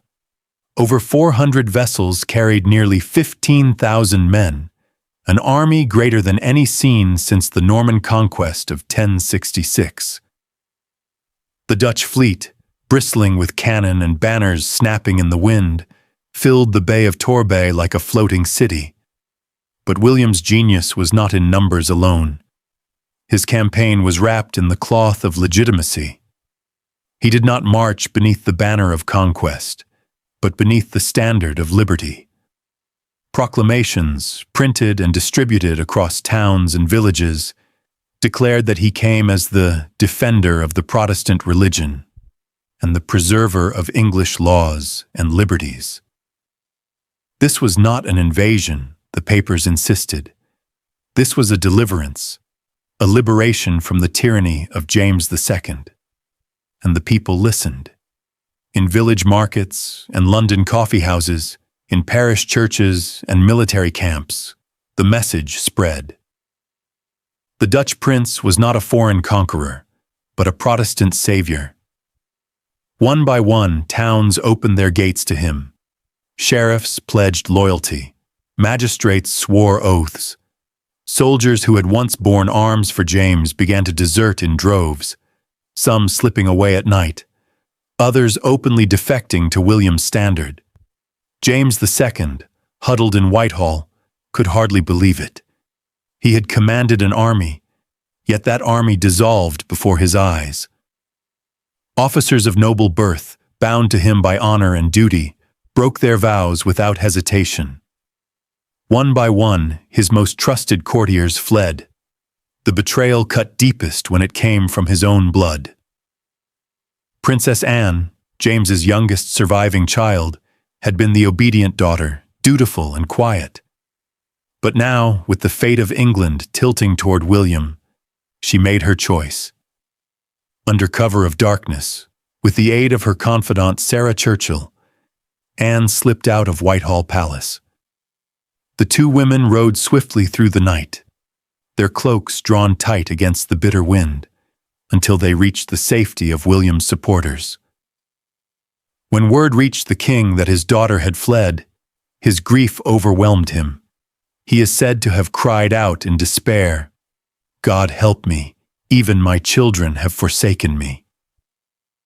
For James, it was more than political betrayal. It was the deepest wound a father could feel. But for Anne, the decision was no less tormenting. She had chosen not only between father and king, but between blood and belief. By leaving James, she aligned herself with the Protestant cause, and with the winning side of history. Yet it was a choice that carried a heavy shadow. She would forever be remembered as the daughter who turned her back on her father in his hour of need. To some, this marked her as a patriot. To others, as a traitor to her bloodline. The Revolution of 1688 was not fought on open battlefields, but in allegiances, proclamations, and the fragile loyalties of men and women at court. And in that crucible, Anne of England was forever reshaped. From obedient daughter of a king, to a woman who had chosen principle, faith, and survival over family ties. By the final weeks of 1688, the reign of King James II stood on the edge of ruin. The very foundations of his monarchy, loyalty, faith, and authority, had crumbled around him in a matter of weeks. His once proud army had disintegrated through desertion, and his own daughter, Princess Anne, had abandoned him to align with William of Orange. Whitehall Palace, once a symbol of Stuart might, now felt more like a gilded prison than a fortress of power. James was a king trapped in his own capital. Outside the palace walls, the streets of London stirred with unrest. Rumors spread like wildfire in coffeehouses, taverns, and markets. Some whispered that James planned to unleash Irish Catholic troops upon his subjects. Others claimed that papist conspirators lurked in the city, waiting for the signal to strike. Fear and suspicion filled the air, and in that atmosphere of dread, James's authority bled away with every passing day. Desperate, James sought a way out. On the night of December 11th, 1688, he disguised himself, abandoning the regal trappings of monarchy for the anonymity of plain clothes. Slipping quietly through the palace, he carried little more than a handful of possessions and the hope that escape might salvage his dignity. At the Thames, under cover of darkness, he hurled the Great Seal of England into the black waters, a symbolic act meant to paralyze government in his absence. Without the seal, no royal documents could be validated. It was his last attempt to assert control, but fate denied him. Before he could reach safety, James was recognized and seized by local fishermen near Faversham in Kent. A king reduced to a fugitive, he was dragged back through the countryside in humiliation, his disguise stripped away, his authority mocked by jeering crowds. For a brief, uncertain moment, England held its king captive. Yet the tide of events could not be reversed. William of Orange, already advancing steadily, understood that James's presence in England remained dangerous. If James were imprisoned, he might become a martyr. If executed, a tyrant king cut down by foreign hands. And so, quietly, a decision was made. Let him flee. Better to have James in exile than to risk civil war at home. On the night of December 23rd, 1688, James made his second attempt. This time, no one stood in his way. He escaped to the coast, boarded a waiting vessel, and crossed the channel under cover of darkness. When he landed in France, he was greeted not as a fallen monarch, but as a welcomed guest of Louis XIV, the most powerful king in Europe. France became his refuge, and later, the stage from which he would plot his doomed attempts to reclaim the throne. Back in England, his flight carried profound consequences. To many, James's departure was no mere escape. It was abdication. A king who abandoned his kingdom in its hour of crisis had effectively renounced his crown. The throne of England now stood empty, and with it, the future of the realm hung in the balance. Parliament was left to face an unprecedented question. If the king had fled, and if his authority had collapsed, then who now should rule? Should the crown pass to William alone? To Mary, James's Protestant daughter? Or should husband and wife share the throne in a joint monarchy unlike any seen before? The Glorious Revolution had unseated a king without the clash of swords on English soil. But in its aftermath, England stood at a constitutional crossroads.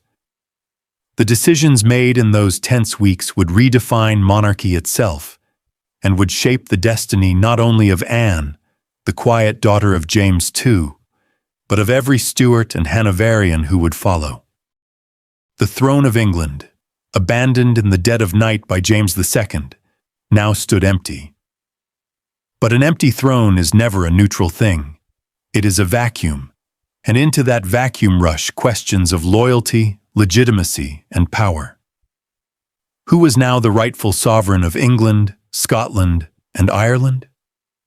In the early months of 1689, this question fell to the Convention Parliament, a hastily assembled body of lords and commons tasked with deciding the nation's future.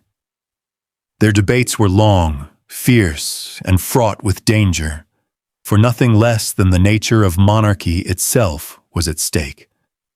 On one side were those who argued that the crown should pass directly to Princess Mary, the eldest daughter of James II. She was Protestant, popular, and untainted by her father's Catholic policies. By the laws of blood and descent, she was the natural heir. To these voices, the solution seemed simple. Mary should rule alone, and England should return to stability under a queen who carried the Stuart name without the baggage of Stuart tyranny. But Mary's husband, William of Orange, thought otherwise. He had not risked life, fortune, and reputation to serve as little more than his wife's consort. William insisted that if he were not recognized as king in his own right, he would simply return to the Netherlands with his army and fleet. His words were not an idle threat. Everyone in Parliament knew that without William's presence, England risked being torn apart by Jacobite uprisings or falling prey to French ambition. This was the crux of the debate: bloodline versus necessity, inheritance versus power. After weeks of argument, compromise emerged. Parliament declared that James II, by fleeing the kingdom, had abdicated the throne. By his own actions, the throne was now vacant. It was not stolen from him, nor violently seized. It had been abandoned. And into that vacancy, Parliament would place a new sovereign, not by the accident of birth alone, but by deliberate choice. Thus, in a moment heavy with symbolism, the Convention Parliament offered the crown jointly to William and Mary, to reign together as King and Queen of England, Scotland, and Ireland. Mary would rule alongside her husband, and William would not be relegated to the shadows. It was an unprecedented arrangement, a compromise that gave England stability while satisfying both hereditary principle and military reality. But the settlement of the crown was not merely about who wore it. It was about the conditions under which it could be worn. William and Mary were required to accept a new political contract, the Declaration of Rights, soon enacted as the Bill of Rights of 1689. This document laid out in clear terms the rights of Parliament and the limits of monarchy. It forbade the king from suspending laws or levying taxes without parliamentary consent. It guaranteed free elections and the right of subjects to petition the crown. It insisted that standing armies could not be maintained in peacetime without approval. For centuries, English kings had claimed their authority by divine right, insisting that their power flowed directly from God. But now, in the aftermath of the Glorious Revolution, that doctrine was shattered. William and Mary did not reign by divine appointment alone, but by the consent of the governed, expressed through Parliament. Their power was conditional, contractual, and bound by law. This was nothing less than a revolution in the very nature of kingship. The Stuart dream of absolute monarchy, pursued so stubbornly by Charles I and James II, lay in ruins. In its place emerged a constitutional monarchy, in which sovereigns reigned but did not rule without check. The settlement of 1689 became the foundation stone of modern Britain, the moment when Parliament stood above the crown, and monarchy was reshaped to fit the will of the nation. And in the shadows of this transformation stood Princess Anne. She was not yet queen, but her place in the settlement was assured. As the younger daughter of James II, and next in line after her sister Mary, Anne's future had been bound inseparably to the Revolution. When her time came, she would inherit not only the throne, but also the new constitutional framework that Parliament had forged, a crown forever altered by the choices made in 1689. The Glorious Revolution had remade the monarchy. James II was gone, William and Mary reigned together, and England's political order had been reshaped by Parliament's settlement of the crown. But within this carefully balanced structure stood a figure whose role was at once central and uncertain: Princess Anne, the youngest surviving child of James II. Anne's position in this new world was delicate, and in many ways precarious. She was the sister of the new queen, yet she was also the daughter of the dethroned king. She had aligned herself with William and Mary at the critical moment, defecting from her father's cause in the dark of night and securing her place among the victors of the Revolution. But her loyalty came with shadows.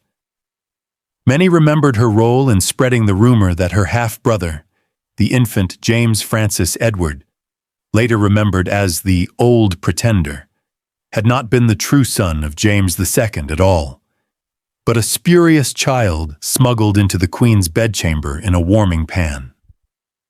That claim, whispered by Anne and her allies, struck at the very heart of Stuart legitimacy and would echo across Europe for decades.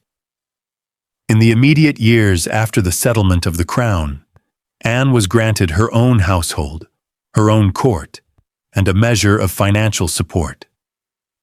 This was no small matter, for a royal household was more than ceremonial. It was the machinery of influence, a miniature court that gave Anne patronage, prestige, and the ability to gather allies. Yet this independence soon became a point of contention. William and Mary looked upon Anne not as a supportive sister, but as a rival center of loyalty, a figure around whom the disaffected might rally.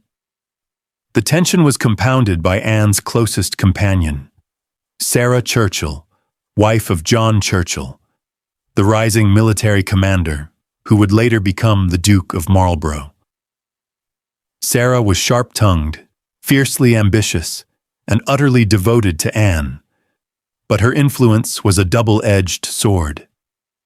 With Sarah at her side, Anne was no longer the quiet, pliant princess she once had been. She began to assert her independence, making decisions that carried political weight. To William and Mary, this friendship seemed dangerous. They saw in Sarah a manipulator who might steer Anne away from royal unity and toward factional politics. And in truth, Sarah's presence magnified Anne's growing confidence. Together, the two women formed a bond that was not merely personal but political, one that would shape the course of Anne's reign when the time came. Yet even as tensions rose within the royal family, Anne remained deeply popular with a broad swath of the nation. Among the Tories, her reputation shone brightest.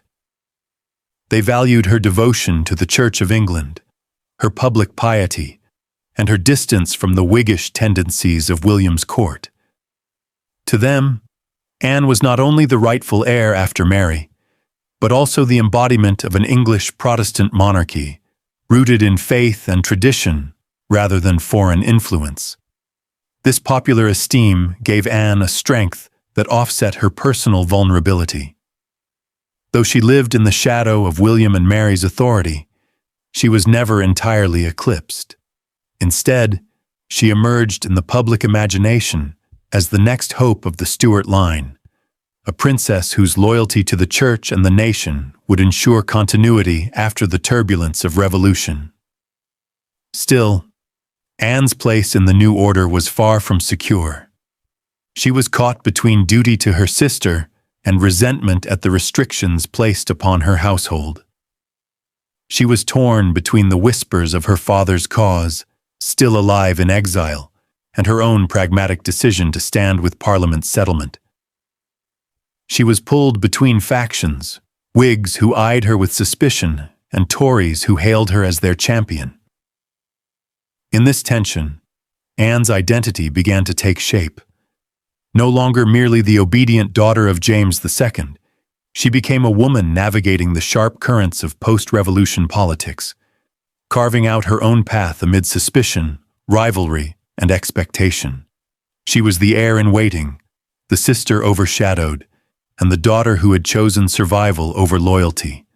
And in that fragile balance, the foundations of her future reign were already being laid.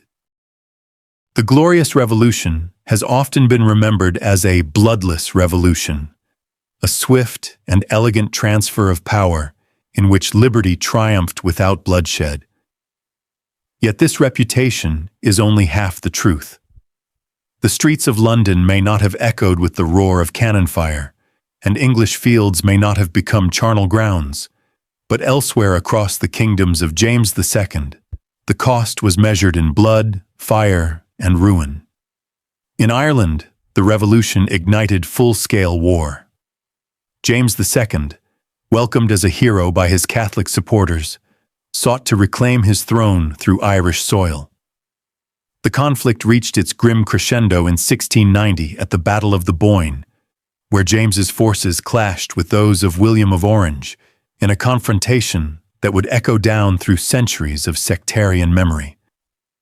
Though James fled the field, abandoning his army and earning the contemptuous nickname Seamus a Chaka, James the Coward, the struggle did not end. The following year, at Aughrim in 1691, the Irish Jacobites made their final stand. The battle became one of the bloodiest fought on Irish soil, leaving fields littered with the fallen, entire regiments annihilated, and the Jacobite cause in Ireland fatally broken. In Scotland, too, the revolution unleashed turmoil. Clans in the Highlands, loyal to the Stuart dynasty, rallied under the banner of the Jacobite cause. Rebellions flared, castles were besieged, and loyalties were tested. The memory of James II and the hope of his return lingered in the glens and mountains, planting the seeds of future uprisings that would smolder well into the next century. Thus, while England celebrated the orderly transition of power, Ireland and Scotland bore the scars of war, rebellion, and loss.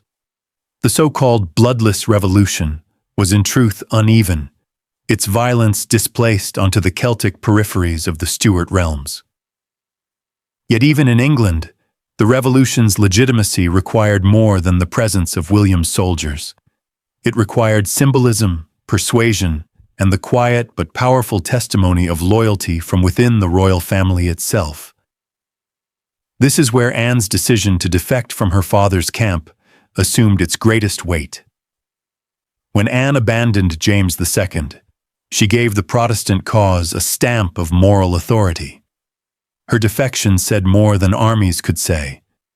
It proclaimed that even the king's own daughter, his flesh and blood, had rejected Catholic absolutism. To the people of England, her choice reassured them that resistance to James was not treason, but duty, not rebellion, but righteousness. Her act became a silent sermon preached across the nation. If Anne could renounce her father, then the people could renounce their king. In pamphlets, sermons, and coffeehouse talk, her decision was celebrated as proof that divine providence favored the Protestant cause. And so, the revolution's broader impact lay not only in its battles, nor even in its legal settlements, but in the deep psychological shift it produced. It redefined loyalty, reframed kingship, and reshaped the relationship between monarch, subject, and parliament. It was a revolution both of the sword and of the mind. Anne, in this great transformation, stood not as a general or a lawmaker, but as a symbol. A princess torn between blood and belief, between family and faith, her choice reverberated through history. It gave courage to Protestants who feared the return of Catholic tyranny. It strengthened the resolve of Parliament to settle the crown as it did.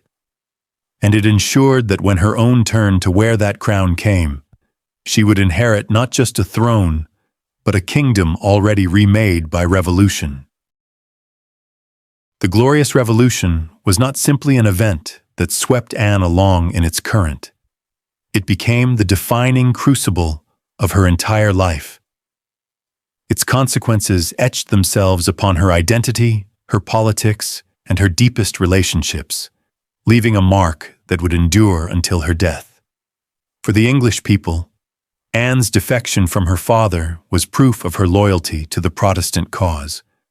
By choosing Parliament and William over James II, she cast herself not merely as a princess, but as a national figure aligned with the future of England.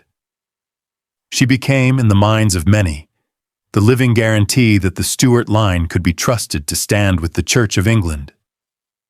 At a moment when fears of Catholic tyranny lingered, her presence reassured subjects that stability and faith had not been lost. Yet for Anne herself, the revolution carried a profound personal cost. Her decision to abandon her father was not a single act of cold calculation, but the tearing of a bond that had bound her since childhood. Whatever her grievances with James II, his Catholic zeal, his stubbornness, his political missteps, he was still her father. And to break with him was to step into a loneliness that no crown could fully heal. The separation was permanent. Anne would never again see her father, never reconcile with him, never hear his forgiveness. The price of Protestant loyalty was a wound within her family that could not be closed. The Revolution also drew Anne into the heart of political life in a way she had never experienced before. Once a quiet secondary figure in the Stuart household, she emerged as a political actor, courted by Parliament and courted by factions. Her devotion to the Anglican Church made her the darling of the Tories, while her sister and William leaned more heavily on Whig support. In these years, Anne's political identity began to form, rooted in faith, wary of radical Whiggery, and shaped by her awareness of how fragile legitimacy could be. But the Revolution did more than create external alliances. It sowed the seeds of personal conflict that would haunt her for years. Her bond with her sister Mary, once warm and sisterly, was strained almost to breaking. William and Mary viewed Anne with suspicion, wary of her independence and her growing ties to Tory interests. Their mistrust often left Anne feeling isolated, cut off from the intimacy of family even as she was elevated in national importance. And at the same time, the Revolution tightened Anne's reliance on her beloved friend, Sarah Churchill. With Sarah, Anne found companionship, counsel, and a fiercely protective advocate. Yet that closeness, born of mutual devotion during the upheavals of 1688, would one day turn into a source of pain as politics and personal pride drove wedges between them. In the glow of the Revolution, the bond was unbreakable, but the shadows of future conflict were already visible. Thus, for Anne, the Revolution was both liberation and loss. It freed her from the threat of Catholic exclusion and secured her place as the Protestant heir. It gave her influence, allies, and a role in the shaping of a new constitutional monarchy. But it did so at immense personal cost. The permanent estrangement from her father, the corrosion of her relationship with her sister, and the forging of bonds that would later collapse under the weight of power. In the years that followed, Anne would rise to the throne as the last Stuart monarch. But the Revolution of 1688 to 1689 never left her. It haunted her reign as both a triumph and a wound. A triumph of Protestant loyalty and constitutional settlement, and a wound of private betrayal and family fracture. Anne would always be remembered as the Protestant queen who embodied the Revolution's legacy. Yet she herself would live with the knowledge that its victories were purchased with losses no crown could restore. The Glorious Revolution was more than a dynastic change. It was the foundation of modern constitutional monarchy in Britain. It established parliamentary sovereignty, secured Protestant succession, and aligned England firmly against Catholic absolutism in Europe. And at the center of this upheaval was Anne, a daughter torn between duty to her father and duty to her faith, who chose the path of Protestant liberty. That choice would define her reign, her alliances, and her legacy as the last Stuart monarch.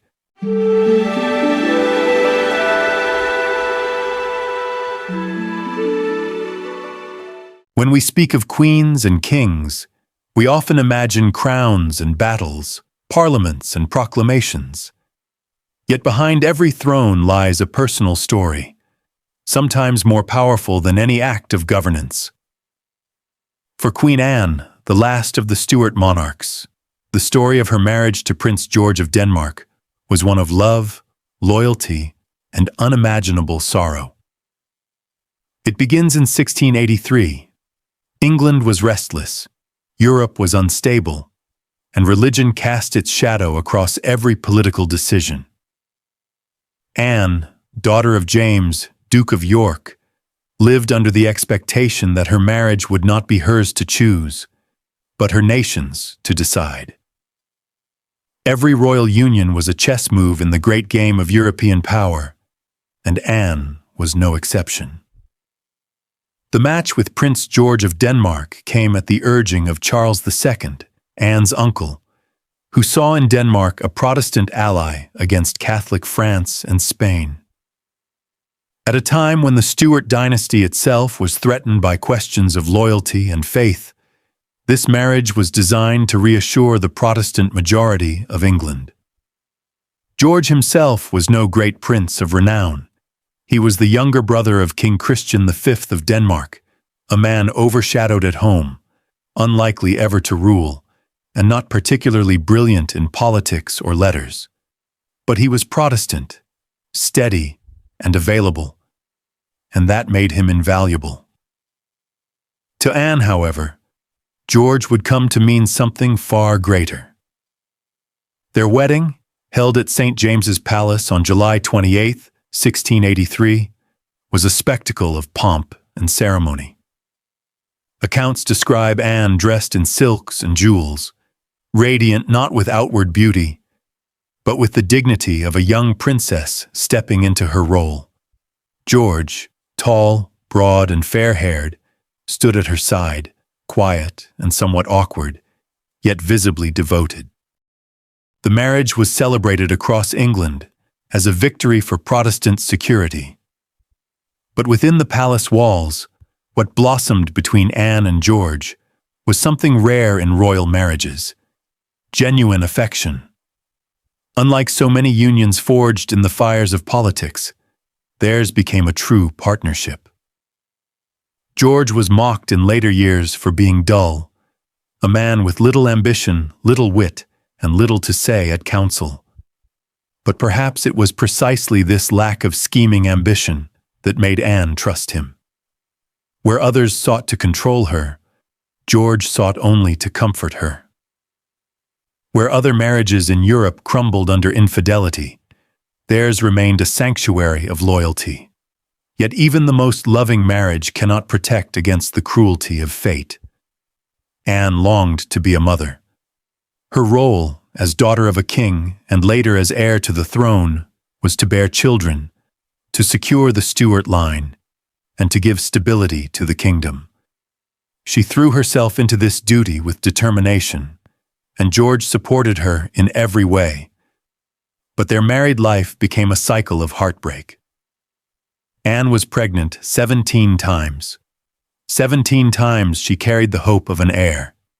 17 times she prayed for a healthy child who would live to adulthood.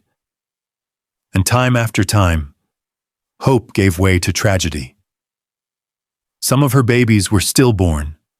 Others lived only a few hours.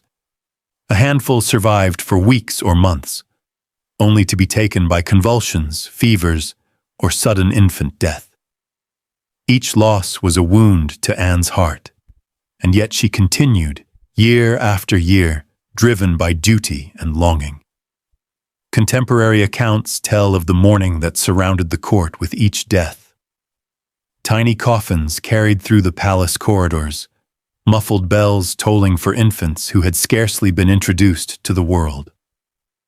Anne's body weakened with every pregnancy. The toll of constant miscarriages, stillbirths, and deliveries left her in chronic pain. She developed gout in her 20s, dropsy in her 30s, and obesity that confined her to chairs and wheeled carriages by middle age. But through it all, George never abandoned her. He did not mock her infirmities, nor did he turn elsewhere for comfort. In a court where mistresses were common, George remained faithful. When others whispered about Anne's failures, George stood by her side. His loyalty became her anchor. One child, however, seemed to promise deliverance from this cycle of loss. In 1689, Anne gave birth to a son, Prince William, Duke of Gloucester. At last, the Stuart line had a boy, and Anne had the child she so longed for. England rejoiced. Bonfires were lit in the streets, church bells rang, and to Anne's ears, every cheer must have sounded like a blessing from heaven. William was lively and intelligent, though often sickly. Anne doted on him, pouring all of her affection into his upbringing.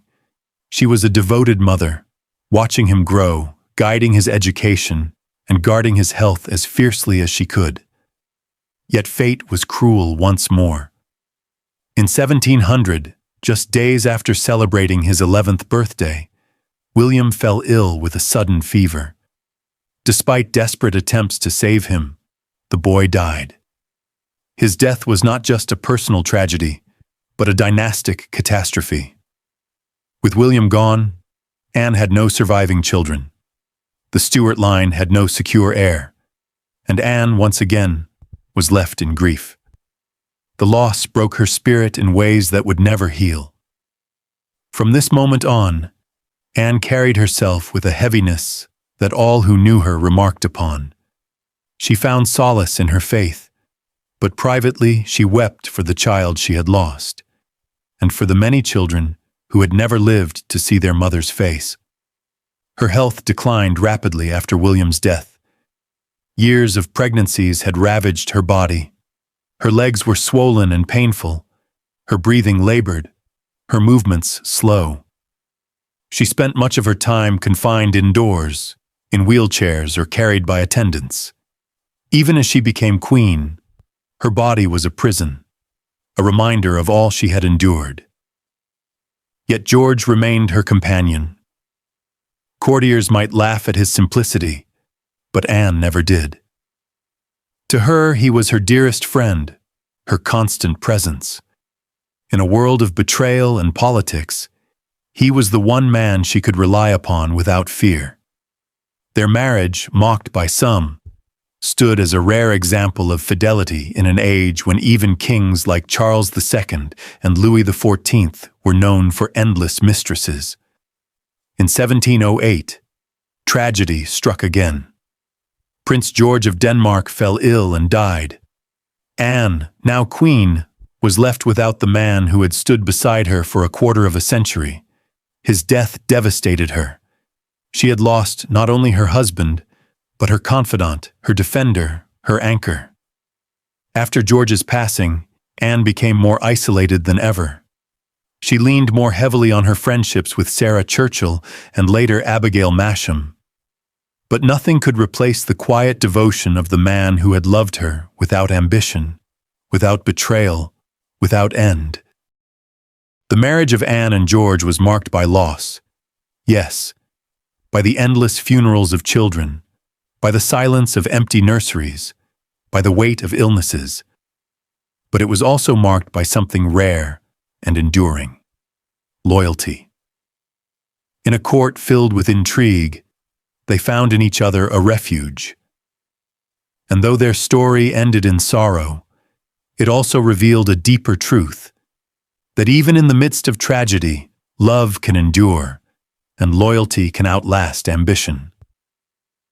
Anne's reign as queen would be shaped by these personal trials, her body broken by pregnancies, her heart scarred by loss, her soul strengthened by endurance. And though history often remembers her as the last Stuart, her marriage to Prince George of Denmark reminds us that she was also a wife, a mother, and a woman who lived a life of extraordinary sorrow and steadfast love.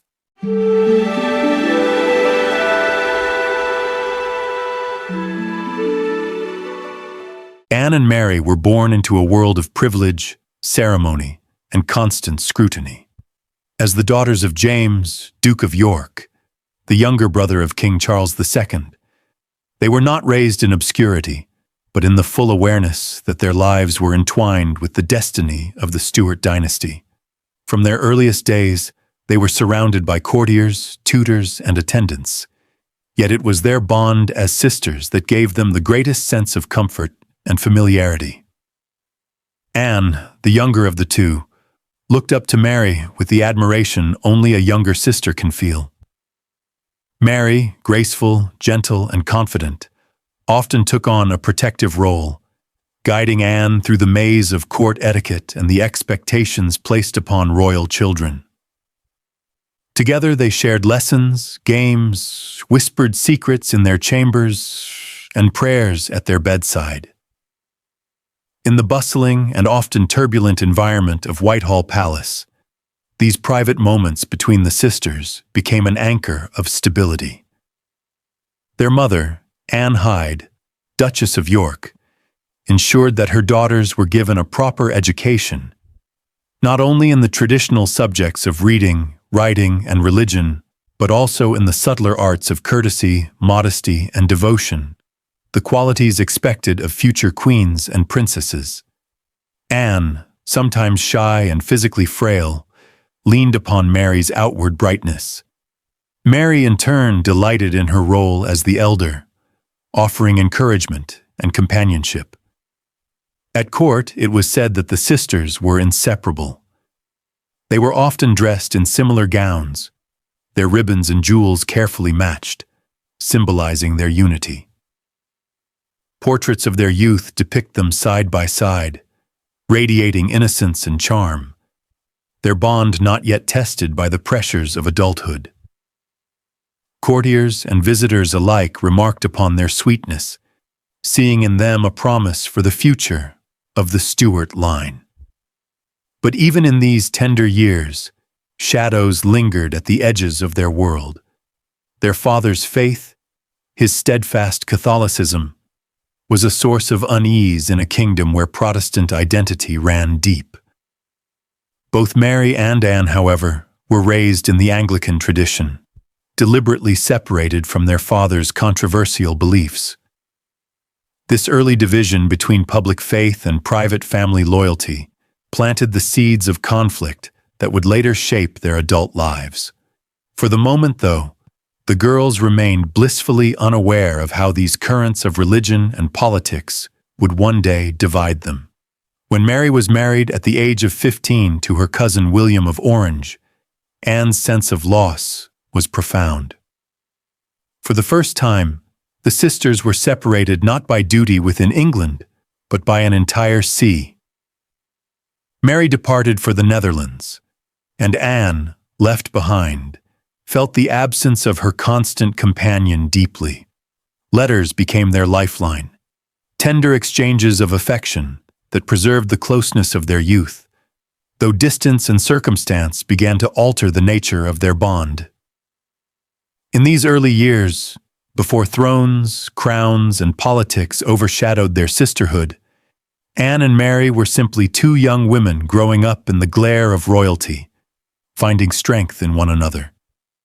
Their warm beginnings, their laughter, and their sisterly affection were the foundation upon which all that followed would be built. And yet, as history so often shows, even the deepest of bonds can fray under the weight of power, ambition, and destiny. In the world of royalty, marriage was never merely a private affair. It was a matter of statecraft, diplomacy, and the shaping of dynasties. For Princess Mary, Anne's beloved elder sister, marriage would become the turning point, the moment when affection gave way to distance, and the closeness of sisterhood began to unravel under the strain of politics. At just 15 years old, Mary was informed of her destiny. She was to wed her cousin, William of Orange, the stadtholder of the Dutch Republic. The match was not born of romance, but of political calculation. England, under the rule of Charles II, sought alliance with Protestant powers abroad to counterbalance the growing might of Catholic France under Louis XIV. William, a stern and determined leader, was viewed as the linchpin of Protestant Europe. By uniting him with Mary, England hoped to secure both its religious identity and its continental alliances. For Mary, the news was met with tears. Contemporary accounts recall that she wept bitterly upon hearing of the engagement. She had barely known William, and what little she did know gave her little comfort. He was austere, serious, and burdened with the weight of leadership. He was no charming prince of romance, but rather a soldier prince hardened by years of war and duty. For a young woman of warmth and gentleness, raised in the glittering but often fragile world of the Stuart court, this seemed a cold and loveless match. Anne, still a girl herself, was heartbroken at the prospect of losing her sister. Their bond had been unshakable. Shared lessons, shared laughter, shared prayers whispered late into the night. Now, Mary was to be carried across the sea into a foreign land, her life shaped by a husband and a nation that Anne barely understood. For the younger sister, the thought of separation was a wound that cut deeply, one she would never fully recover from. The wedding, though celebrated with the grandeur expected of royal unions, carried an air of solemnity. Mary, radiant in her youth, walked with dignity, but her tears betrayed her heart. William, stiff and unsmiling, stood beside her as duty demanded. Courtiers rejoiced, diplomats celebrated, but the sisters knew that something precious was ending. Soon after, Mary departed for the Netherlands. Her carriage rolled away from Whitehall, through streets lined with curious onlookers, before she boarded the ships that would carry her across the Channel. Anne, watching her sister's departure, must have felt an overwhelming loneliness. For the first time in her life, she was left behind. Life in the Dutch Republic was vastly different from the splendor of the Stuart court. The Dutch were a people of discipline, thrift, and Protestant rigor. Their stadtholder's court in The Hague was plain compared to the ornamented halls of Whitehall. Mary, accustomed to English ceremony and the affection of her family, now found herself in an environment both foreign and austere. William, though devoted to his cause, offered her little warmth. Their marriage, while stable in its political purpose, was often cold in its personal reality. From afar, Anne clung to her memories of Mary. She wrote letters, sometimes tender, sometimes filled with longing, hoping to preserve the bond that distance threatened to sever. But distance does what it so often does. It transforms closeness into formality. The sisters' correspondence became less frequent. Their words tinged more with duty than intimacy. Where once they had spoken as confidants, now they exchanged the pleasantries of royalty. This division by politics was not only physical, but also spiritual. Mary, immersed in her role as the wife of a great Protestant leader, became increasingly shaped by her husband's stern worldview. Anne, meanwhile, remained in England, her affections drawn ever closer to her trusted companion, Sarah Churchill. Already, the seeds of future conflict were being planted. Yet for Anne, Mary's absence was not only a matter of sorrow, it was also a foreshadowing of her own fate. She saw how marriage could take a princess far from her homeland, binding her to a destiny not of her choosing. She saw how politics could strip away the simplicity of sisterly affection and replace it with the cold calculations of state. In this division by politics, the tender warmth of childhood gave way to the harsh realities of dynastic necessity. Mary's marriage was celebrated as a triumph for Protestant Europe, but for Anne, it marked the first true fracture in her world. The sister she adored was gone, and in her place stood a queen-in-waiting, shaped by foreign soil, foreign power, and a husband whose shadow would soon loom over both their lives. This was the beginning of estrangement, not yet bitter, not yet final, but irreversible all the same.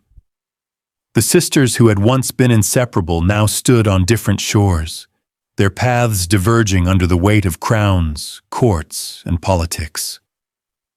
And though they still loved each other, the closeness of youth had slipped quietly into memory. The year was 1688, a year that would shake England to its core and alter forever the fate of the Stuart line. The Glorious Revolution, as it came to be called, was less a single moment than a cascade of events. Conspiracies whispered in corridors, declarations read in Parliament, foreign troops crossing seas, and a king forced to flee from the realm he once ruled. At the heart of this seismic shift stood Princess Anne, young, vulnerable, and torn between the two deepest loyalties of her life: duty to her father, King James II, and devotion to the Protestant cause that defined her nation. James II, Anne's father, had ascended the throne only 3 years earlier, in 1685. But his reign quickly descended into turmoil.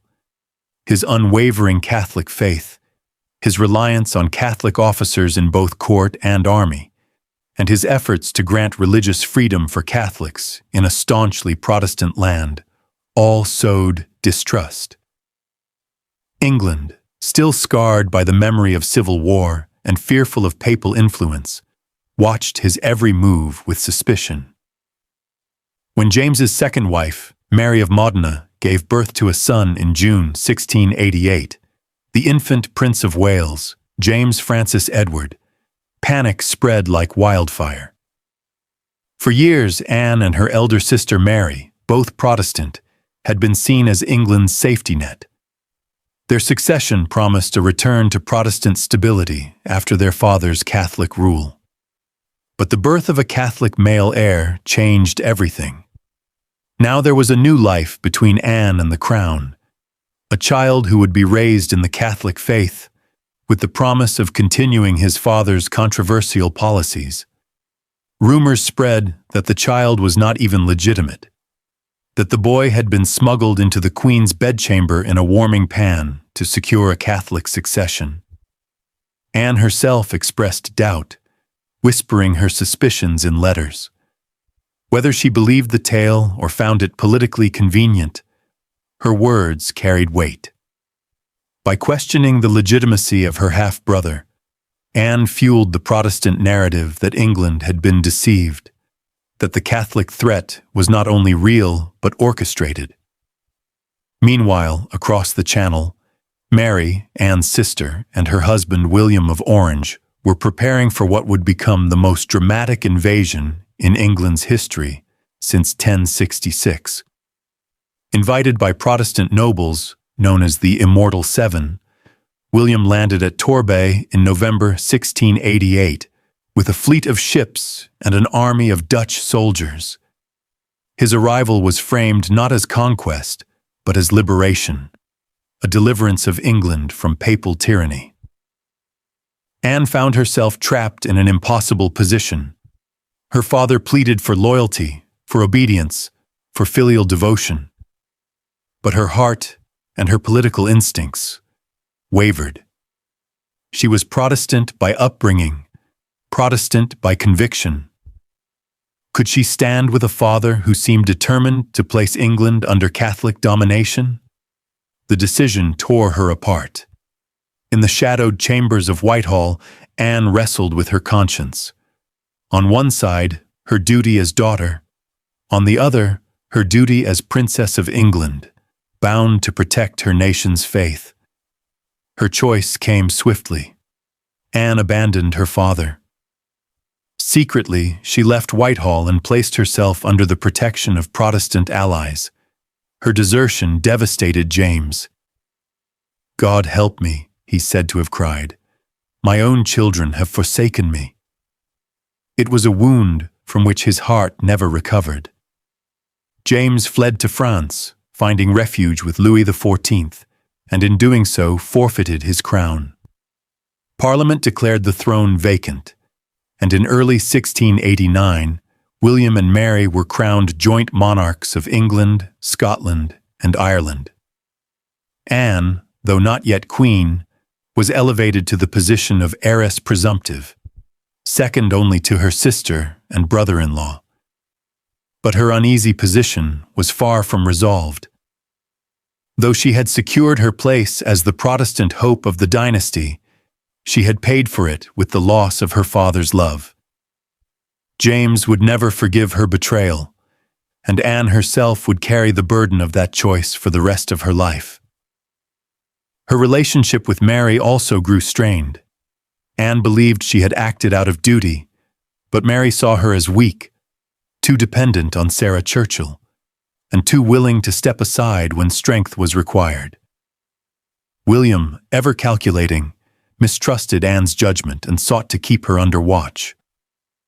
Thus, Anne entered this new world not as a triumphant figure but as a shadow, necessary to the Protestant succession, yet mistrusted by those who now ruled. She was caught between crowns, the daughter of a king in exile, the sister of a reigning queen, the heir to a throne that seemed forever just out of reach. The Glorious Revolution secured England's Protestant future, but for Anne, it left scars.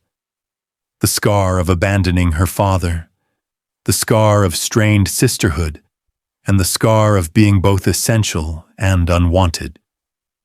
In her uneasy position, Anne stood as a living reminder of the Revolution's contradictions, a princess torn between love and loyalty, left adrift in a kingdom reshaped by forces greater than herself. As the 1690s unfolded, the relationship between Queen Mary II and her younger sister Anne began to unravel in ways that would leave permanent scars on both women, once bound together by shared childhood memories and a mutual dependence during their father's turbulent reign. Their bond was increasingly tested by politics, faith, and the personalities that surrounded them. At the heart of the division was loyalty to family, to friends, to the crown, and even to the memory of their father, the exiled James II. Mary, now ruling alongside William III, placed state and Protestant security above all else. She expected Anne to show unwavering support for the new monarchy. Anne, however, wrestled with her conscience. Though she accepted William and Mary's reign, she could not easily forget that their rise to power had come at the expense of their own father's downfall. This inner conflict made her cautious, hesitant, and often misunderstood. Compounding this was the question of influence. Mary, stern and dutiful, wanted to guide Anne firmly, even to the point of instructing her like a wayward child. Anne, fiercely independent despite her frailty, resented being lectured to, especially by a sister who once confided in her as an equal. What had once been affectionate advice now felt like condescension. But perhaps the deepest wound came from the matter of friends. Chief among these was Sarah Churchill, the quick-witted and ambitious wife of John Churchill, later Duke of Marlborough. Sarah's sharp tongue and strong will clashed bitterly with Mary's sense of dignity and order. Mary distrusted her influence over Anne, regarding her as manipulative, even dangerous. Anne, however, was utterly devoted to Sarah, finding in her both a confidant and a fierce champion. This friendship, so central to Anne's identity, drove a wedge between the sisters. Mary issued warnings, Anne resisted. Their disagreements escalated into accusations and silences. Court gossip fed the rift. Letters were intercepted, words were twisted, and small gestures became symbols of loyalty or betrayal. The once close sisters now lived in a climate of suspicion, each scrutinized by courtiers eager to curry favor with one side or the other. The estrangement was not marked by a single explosion, but by countless small fractures. A sharp word here, a cold glance there, dinners missed, and correspondence unanswered. By the time of Mary's final illness in 1694, the bond that had once sustained them was frayed nearly beyond repair. Mary, gravely ill, summoned Anne to her side. But Anne hesitated, restrained by pride, by Sarah's counsel, and by years of mistrust. When Mary died, the reconciliation they might have shared died with her, leaving Anne with a grief tinged with regret.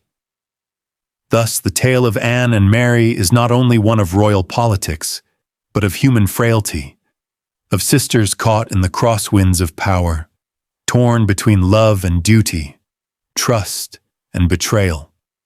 Their estrangement, born of loyalty, friends, and influence, would haunt Anne for the rest of her life, even as she ascended the throne as the last Stuart monarch. The breakdown of Anne's relationship with her sister Mary was not only a private tragedy, but also a public rehearsal for the challenges Anne would face once she became queen. In their estrangement lay the seeds of her own rule, a reign characterized by difficult balances, shifting alliances, and the constant struggle to reconcile personal loyalties with the demands of statecraft. From her conflict with Mary, Anne learned the painful reality that family bonds could not always be trusted in the arena of power. What should have been her most natural source of strength, the support of her sister, became instead a battleground of influence and control. This experience foreshadowed how Anne, as queen, would often feel isolated, surrounded not by kin who could be relied upon, but by advisors, ministers, and factions who pulled her in opposing directions. The rivalry also underscored Anne's lifelong difficulty in managing loyal friendships that became political liabilities. Just as her closeness with Sarah Churchill angered Mary and widened their divide, so too would Sarah's influence dominate and later destabilize Anne's court once she was queen. Anne's tendency to invest deeply in a single confidant, giving them unparalleled trust, mirrored her dependence on Sarah during her estrangement from Mary. The echo of this pattern would resound in her later break with Sarah, replaced by Abigail Masham, in another cycle of intimacy turned to political fracture. Even the religious undertones of the sisters' conflict hinted at Anne's reign. Anne's uneasy balance between her filial memory of a Catholic father and her loyalty to Protestant rule reflected the constant negotiation of faith and politics that defined her monarchy. The very hesitations that Mary saw as weakness in Anne would resurface when Anne, as queen, tried to hold her kingdom steady between warring political factions, the Tories and the Whigs, never fully committing, always balancing, often criticized for indecision. The estrangement also foreshadowed Anne's deep sensitivity to betrayal and abandonment. When Mary died in 1694, leaving their relationship unreconciled, Anne was haunted by grief and regret. That unresolved sorrow taught her both caution and wariness, traits that would shape her approach to court politics. She would never again take affection for granted, nor would she forget the sting of a bond once broken. Thus, The story of Anne and Mary's estrangement is not only a chapter of personal heartbreak, it is a mirror held up to Anne's destiny. Her reign would be defined by the very struggles that first emerged in the shadow of her sister. The balance between affection and authority, the danger of placing too much trust in confidants, and the lonely burden of leadership without reliable allies. In this way, the death of their bond foreshadowed the loneliness of Anne's crown. She would wear it as the last Stuart monarch. Her reign marked not by the harmony of family or the clarity of power, but by the same tensions of love, loyalty, and mistrust that had torn her sisterhood apart.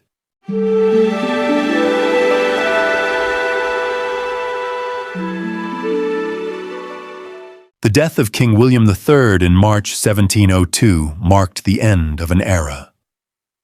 For nearly a quarter of a century, William had dominated the political stage, first alongside his wife Mary II, and then alone after her death.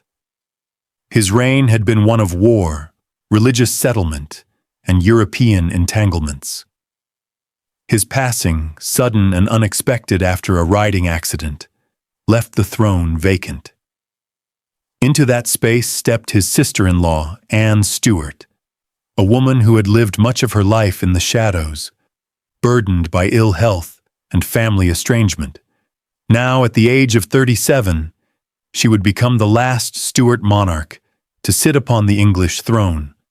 Anne's accession was greeted with an unusual outpouring of public enthusiasm. Where William had been regarded as cold, foreign, and distant, Anne was seen as warm, English, and approachable. The people called her Good Queen Anne, and there was a sense, at least in the early days of her reign, that she embodied the hopes of her subjects. She was the daughter of James II, but unlike her father, she had firmly embraced Protestantism. She was also a mother, or at least had tried desperately to be one, enduring over a dozen pregnancies, though none of her children had survived to adulthood. This image of maternal suffering, combined with her quiet piety, made her sympathetic to the people. The coronation itself took place on the 23rd of April, 1702, a date chosen to coincide with St. George's Day, the feast of England's patron saint. The symbolism was powerful. A queen stepping forward not merely as a dynastic figure but as a guardian of the English nation. Westminster Abbey was filled with ceremony, the glitter of regalia, the solemn weight of ritual, the echoes of choirs lifting their voices. Anne, carried in a sedan chair due to her gout and frailty, appeared majestic despite her physical weakness. She swore her oath to govern according to the laws and customs of the realm, and when the crown was placed upon her head, the cheers that erupted seemed to affirm her as a monarch beloved from the very beginning. But if the coronation was a moment of glory, the real challenges began almost immediately. Anne inherited not only a throne but also a war. England was already deeply embroiled in the War of the Spanish Succession, a conflict that stretched across Europe and threatened the balance of power on the continent. The question was whether the immense inheritance of Spain, including its colonies, would fall under French influence. If Louis XIV of France succeeded in placing his grandson on the Spanish throne, Europe would be dominated by French power, leaving England and its allies isolated. Anne, though personally uninterested in foreign policy, understood the gravity of the situation. Here, she leaned heavily on her trusted general and lifelong confidant, John Churchill, Earl of Marlborough. She elevated him to the rank of Duke, and with her full backing, Marlborough took command of England's armies on the continent.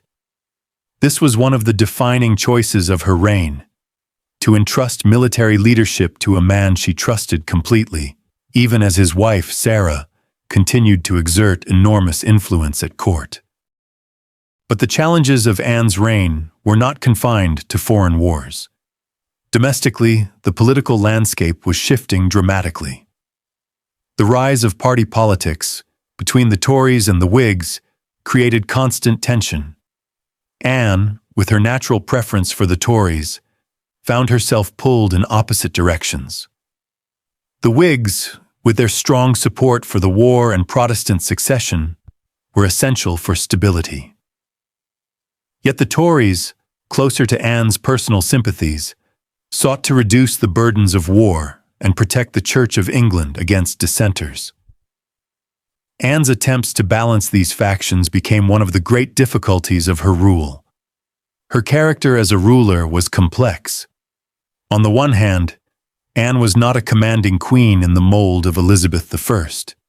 She was shy, cautious, and plagued by ill health, often unable to walk without assistance.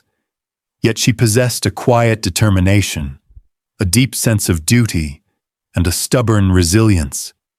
She did not relish political battles, but she did not shy away from them either when her authority was challenged.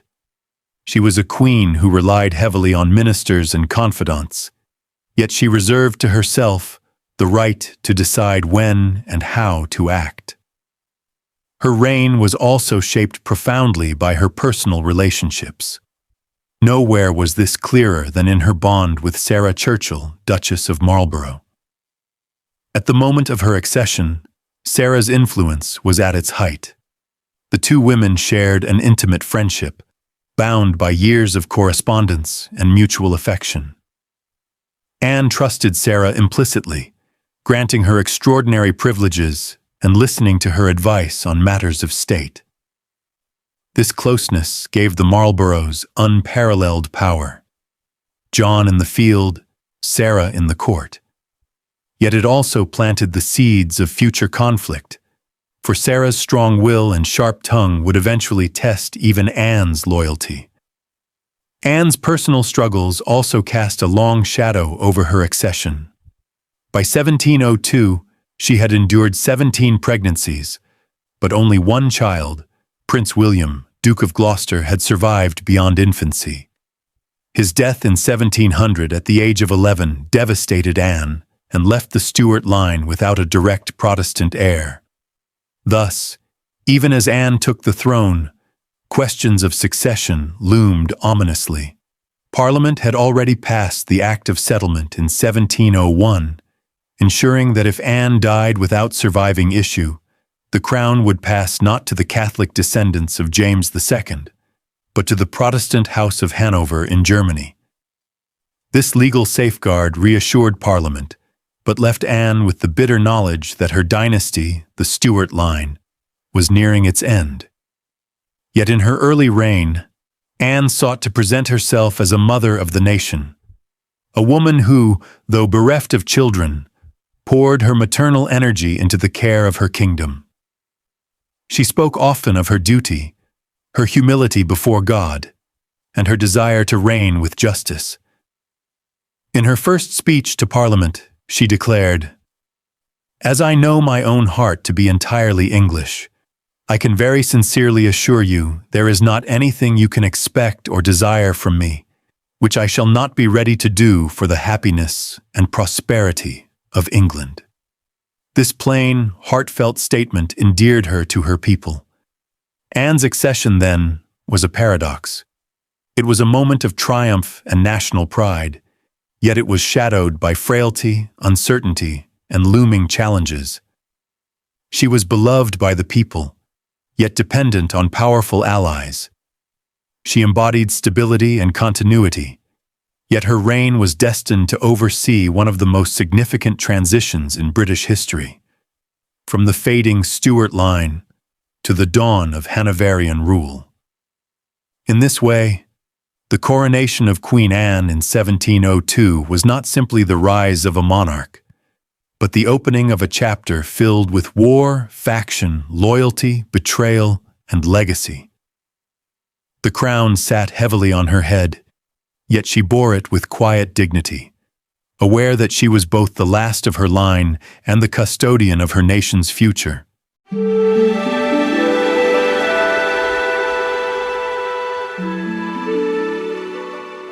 The year was 1702.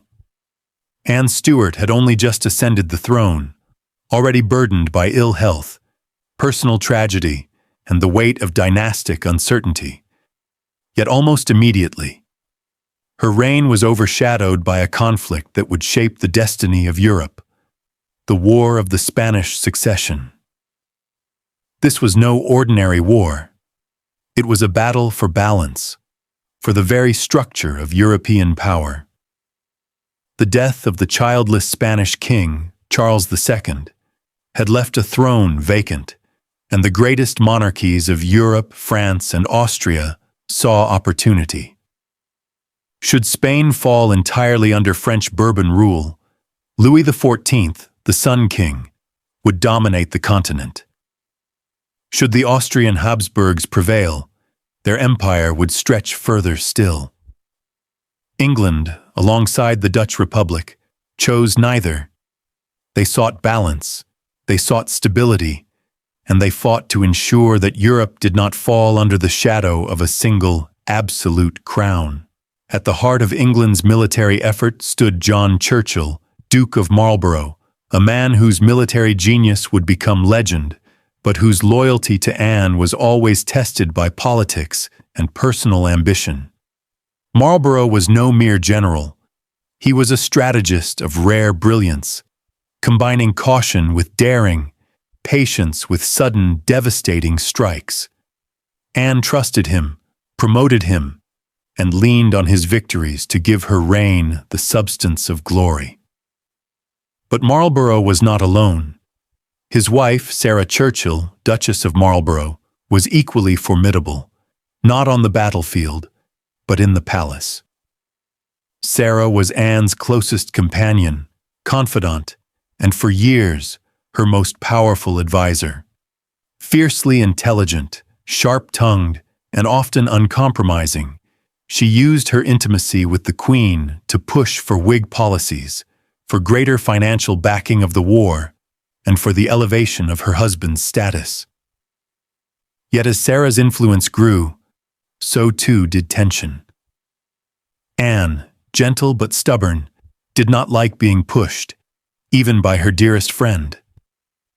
The war itself raged across Europe, from the fields of the Low Countries to the heart of Bavaria. In 1704 came one of the greatest moments of Marlborough's career, the Battle of Blenheim. Here, on the banks of the Danube, Marlborough and his ally, Prince Eugene of Savoy, delivered a crushing defeat to the French and their Bavarian allies. It was not merely a victory, it was a turning point. France's aura of invincibility shattered, and England's prestige rose. Anne, though far away in London, shared in the triumph. She ordered the construction of Blenheim Palace as a monument to Marlborough's success, though it would later become a symbol of both his glory and his downfall. Yet wars are not won by single battles alone. Over the next decade, Marlborough led campaign after campaign, Ramillies in 1706, Oudenarde in 1708, and the bloody grinding siege of Malplaquet in 1709-1709, where victory came at such terrible cost that it nearly broke public support for the war. Each triumph expanded England's influence abroad, but each also deepened divisions at home. For Anne, the war was not just a matter of glory, it was a matter of political survival. The Whigs, who championed the war and demanded more aggressive measures against France, vied constantly with the Tories, who favored peace and stability at home. Anne, naturally inclined toward the Tories, often found herself caught in the middle, loyal to Marlborough and his Whig allies because of their military success, but increasingly uncomfortable with their demands and their dominance of her court. This tension came to embody itself in Anne's own relationship with Sarah Churchill. At first, their bond was unbreakable. Sarah, bold and passionate, and Anne, reserved and dependent. But as the war dragged on, Sarah's dominance grated on the Queen. Letters turned sharp, conversations grew heated, and the once tender Mrs. Morley and Mrs. Freeman, as they affectionately called each other, became bitterly estranged. Anne resented being lectured. Sarah could not abide being ignored. Into this rift stepped another woman, Abigail Hill, Anne's quiet, pious, and loyal servant, and cousin to Sarah Churchill.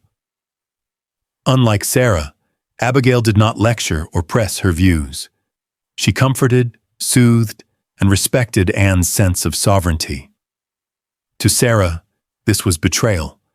To Anne, it was relief. The shift of intimacy from Sarah to Abigail changed the balance of court politics, undermining Marlborough's influence just as his enemies in Parliament grew stronger. Meanwhile, the war pressed on. Britain's victories strained the treasury, and the people, weary of taxes and loss, began to question whether the endless campaigns were worth the cost. The Tories rose once more, pushing for peace. Marlborough, still undefeated on the battlefield, saw his political position weaken at home. In 1711, as negotiations with France began, Anne dismissed the Duke and Duchess of Marlborough from court. It was the end of a partnership that had defined the first decade of her reign. Without Sarah's influence and without Marlborough's victories, Anne turned more decisively to the Tories. The Treaty of Utrecht in 1713 ended the war, securing significant gains for Britain, Gibraltar, Minorca, new territories in North America, but leaving France largely intact. Marlborough's brilliance had won England honor. Anne's caution had secured peace.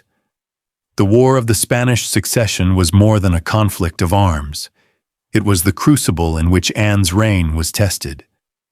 From triumphs abroad to betrayals at home, from the thunder of cannons to the whispers in her chamber, it revealed the complexity of her monarchy. A queen frail in body yet unyielding in will, a monarch caught between factions, and a sovereign whose reign, though overshadowed by war, laid the foundations of Britain's future as a great European power.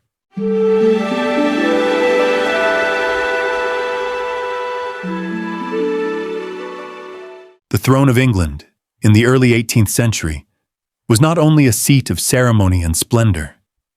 It was a battlefield of words, of ideas, of loyalties and betrayals. For Queen Anne, this battlefield was as treacherous as any clash of arms abroad.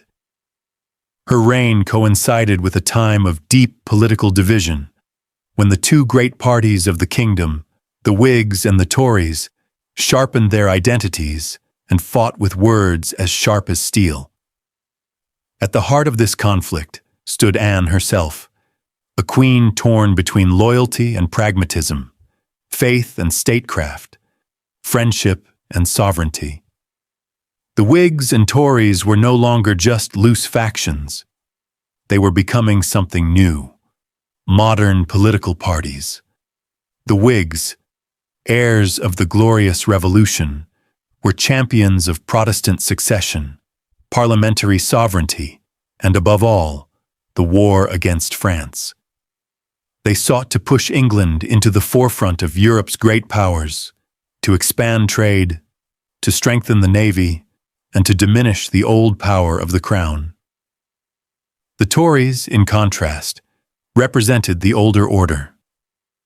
Loyal to monarchy and the Church of England, suspicious of war and wary of change, they preferred peace, stability, and the preservation of traditional authority. They distrusted foreign entanglements, and they looked with unease at the Whigs' growing zeal for finance, commerce, and empire. Anne herself leaned naturally toward the Tories. Her devotion to the Church was absolute. Her instincts were cautious, conservative, and rooted in tradition. Yet as queen, she could not govern on instinct alone. The demands of the War of the Spanish Succession, the brilliance of Marlborough's victories, and the influence of Sarah Churchill all pushed her closer to the Whigs, even when her heart recoiled. To sit upon the throne was to sit between two flames. On one side, the Whigs pressed their case with eloquence and ambition. They reminded Anne that her crown's security depended upon war, upon the alliance with the Dutch and the Austrians, upon Marlborough's campaigns.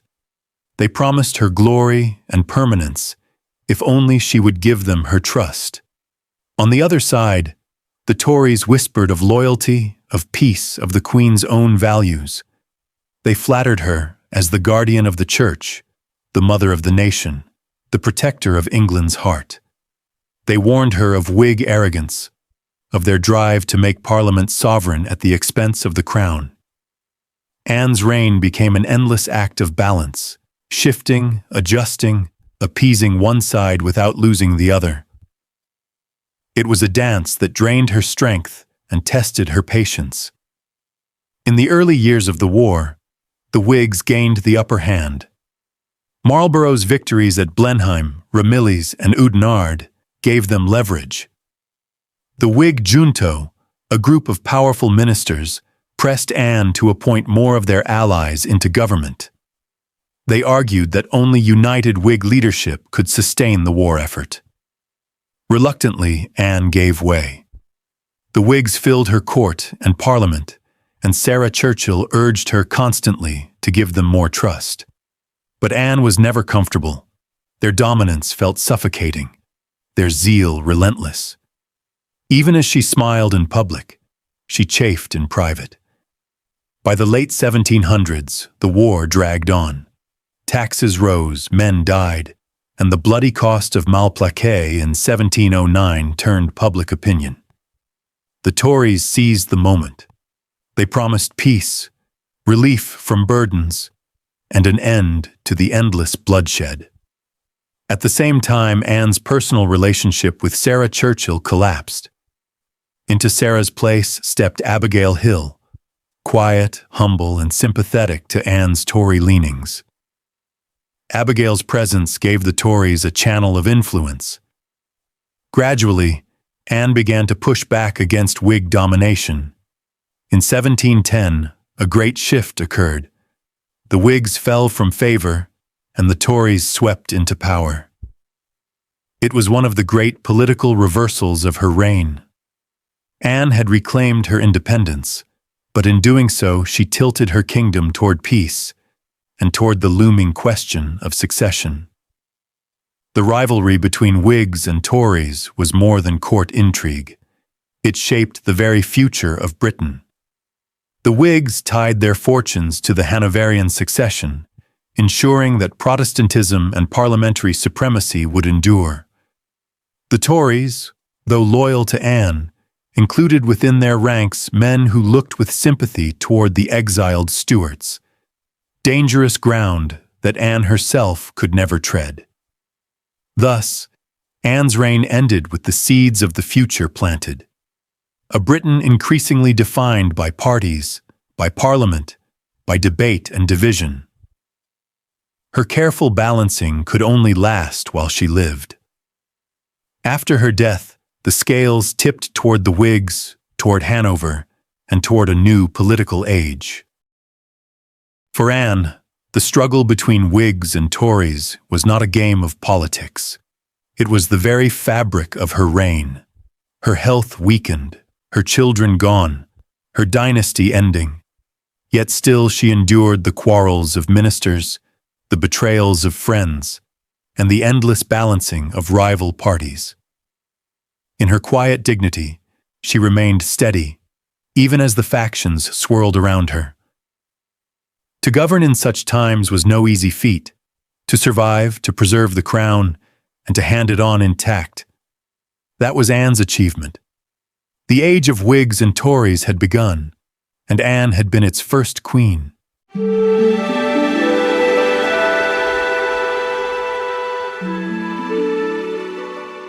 The dawn of the 18th century was a time of transformation, ambition, and uneasy compromise.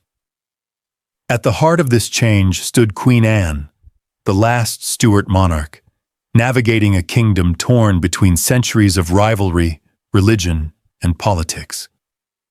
Among the defining acts of her reign was a monumental achievement that reshaped the map of the British Isles, the Act of Union of 1707, which formally united England and Scotland into Great Britain.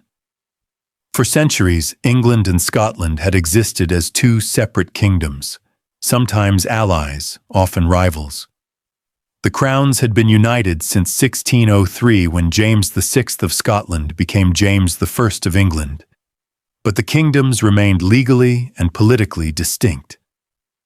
Scotland retained its own parliament, its own church, and its own laws. By the early 1700s, both kingdoms faced profound challenges. England was embroiled in the War of the Spanish Succession, striving to maintain its influence in Europe. Scotland, meanwhile, struggled with economic hardship, failed colonial ventures, and fears that it might be marginalized in a world dominated by its southern neighbor. Amid this landscape, the question of union was no longer merely academic. Economic necessity, political stability, and dynastic security made the issue urgent.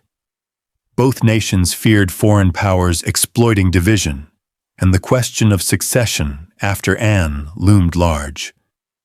Who would inherit the crowns if the Stuart line ended? The path to union was fraught with contention and compromise. In England, Whigs generally favored union as a way to secure Protestant succession and strengthen the nation economically. Tories, more conservative and wary of upheaval, were cautious, fearing loss of English identity. In Scotland, the issue was even more sensitive. Many Scottish nobles and members of Parliament were deeply suspicious of English intentions. Some feared domination, others sought financial relief, while yet others saw an opportunity to gain influence in a united kingdom. The negotiations dragged on for years, with pamphlets, petitions, and public debates inflaming passions in both nations. Queen Anne's role in these debates was subtle yet crucial. Though her health was fragile, she understood the stakes. She was a cautious monarch, preferring stability and compromise over confrontation. She encouraged dialogue between English and Scottish leaders, urged careful consideration of economic concerns, and appealed to the shared Protestant faith of both nations as a unifying principle. One of the driving forces behind Scottish acceptance of union was the Darien Scheme, a disastrous attempt to establish a Scottish colony in Panama. The failure of this venture left Scotland in deep economic distress, with widespread debt and national humiliation. For many Scottish leaders, the Union offered financial compensation, access to English markets, and protection for Scottish commerce. Yet it also required surrendering some sovereignty, including the Scottish Parliament's independent power. These were not small concessions, and fierce debates raged both in Edinburgh and London over the balance of compromise and principle. Between 1705 and 1707, negotiations intensified. Key points included parliamentary representation. Scotland would send 45 members to the new House of Commons and 16 to the House of Lords. Economic terms. England agreed to assume some of Scotland's debts and guarantee access to colonial trade. Legal protections. Scottish law and the Church of Scotland would remain intact. Queen Anne played a diplomatic role, hosting councils, consulting with ministers, and reassuring skeptical Scottish leaders. Her presence lent legitimacy and moral weight to the negotiations. Though she did not dictate terms, her support helped smooth over conflicts that might otherwise have stalled the process. On the 1st of May, 1707, the Act of Union received royal assent, formally creating the Kingdom of Great Britain. London and Edinburgh celebrated, but reactions were mixed. Many hailed the union as a triumph of diplomacy, foresight, and shared Protestant identity. Others lamented the loss of independence, especially in Scotland, where riots and protests erupted in some cities. For Anne, the act represented the culmination of careful stewardship. It was an achievement that required patience, subtlety, and moral authority. She had guided two nations, each wary of the other, toward a single political and economic framework, without resorting to coercion or force. The Act of Union reshaped the British Isles forever. Economically, it opened trade and commerce. Politically, it ensured a smooth succession and strengthened Britain's position in Europe. Yet it also left unresolved tensions. Questions of identity, autonomy, and cultural difference persisted for centuries. For Queen Anne, the union was both a personal and political triumph. She had presided over a moment that required vision and restraint. Frail in health, beset by personal loss, and facing relentless political pressures, she nevertheless helped forge a nation that would become one of the most influential powers in the world. The creation of Great Britain under Queen Anne's reign stands as a testament to the power of pragmatism, negotiation, and moral authority. It was a union born not of conquest, but of compromise, not of coercion, but of careful stewardship. In the quiet halls of her palace, in candlelit chambers and council rooms, Anne's guidance helped bridge centuries of division. And in doing so, she left a legacy far larger than her own life. The birth of a nation united under one crown, one parliament, and one shared destiny.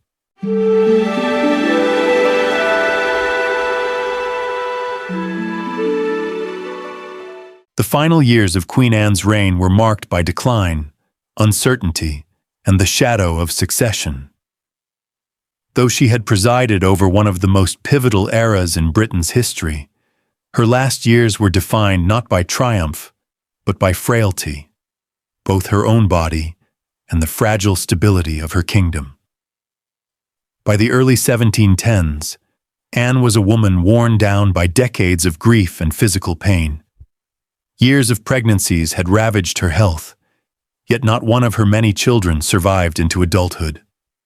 The Queen's joints were swollen with gout, her movements restricted, and she often had to be carried to meetings in a sedan chair. Her body failed her, but her mind, though sometimes clouded by exhaustion, remained committed to the work of monarchy. She still attended council meetings when she could, listened to ministers, and weighed carefully the affairs of state. Yet every courtier, every minister, and every ambassador who visited her chambers knew the same truth. The Queen was dying, and the question of succession loomed over everything. Anne's greatest sorrow was the absence of an heir. With no surviving children, the Stuart line faced extinction.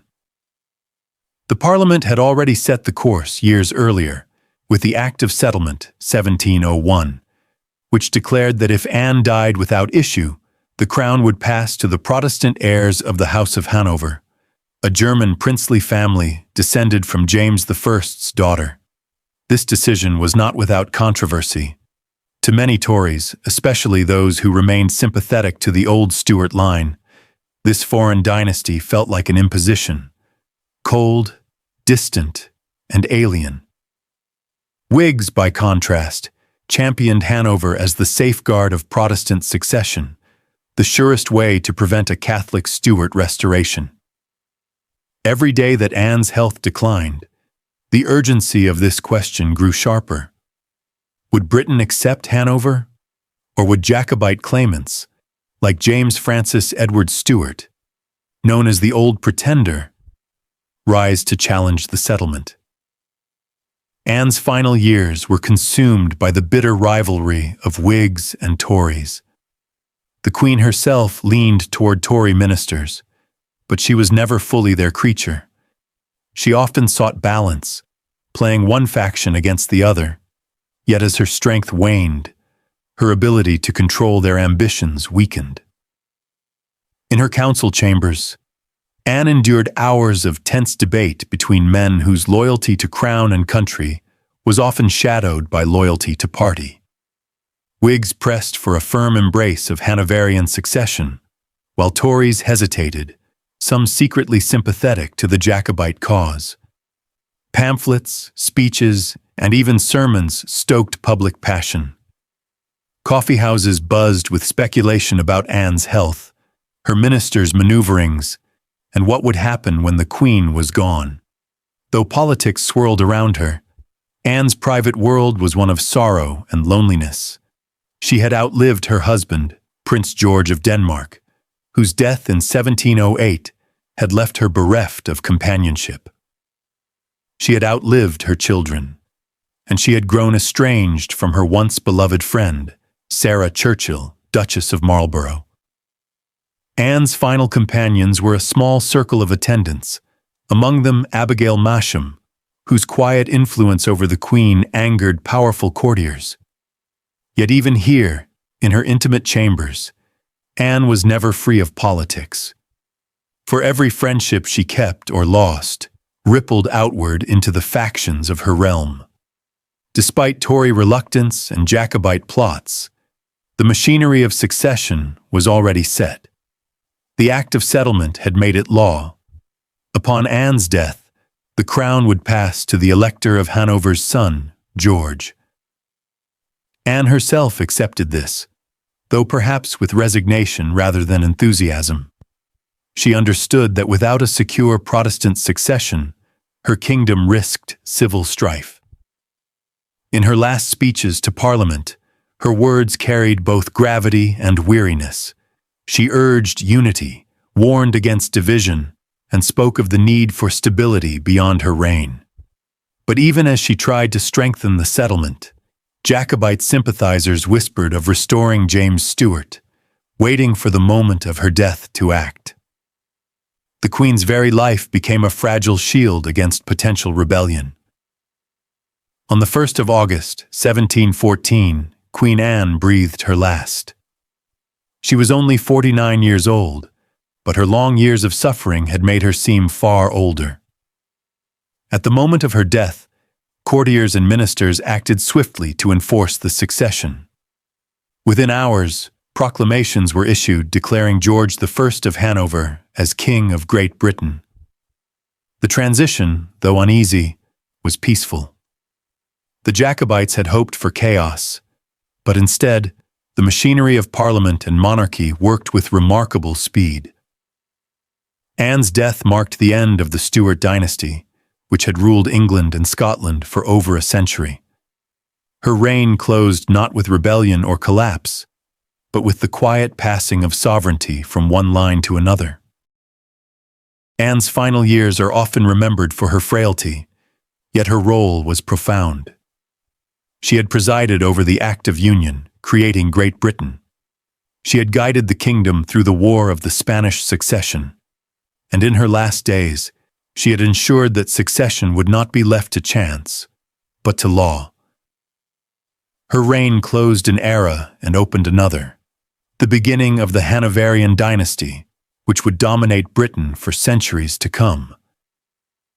But for all the grandeur of these shifts, the image of Anne in her final days remains deeply human. A queen borne down by pain and loss, yet resolute enough to safeguard her kingdom's future.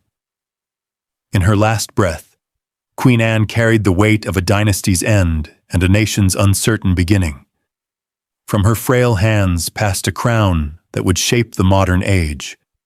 And though she was the last of the Stuarts, her legacy endured, not only in the rise of Great Britain, but in the fragile art of balancing power, loyalty, and the burden of the crown.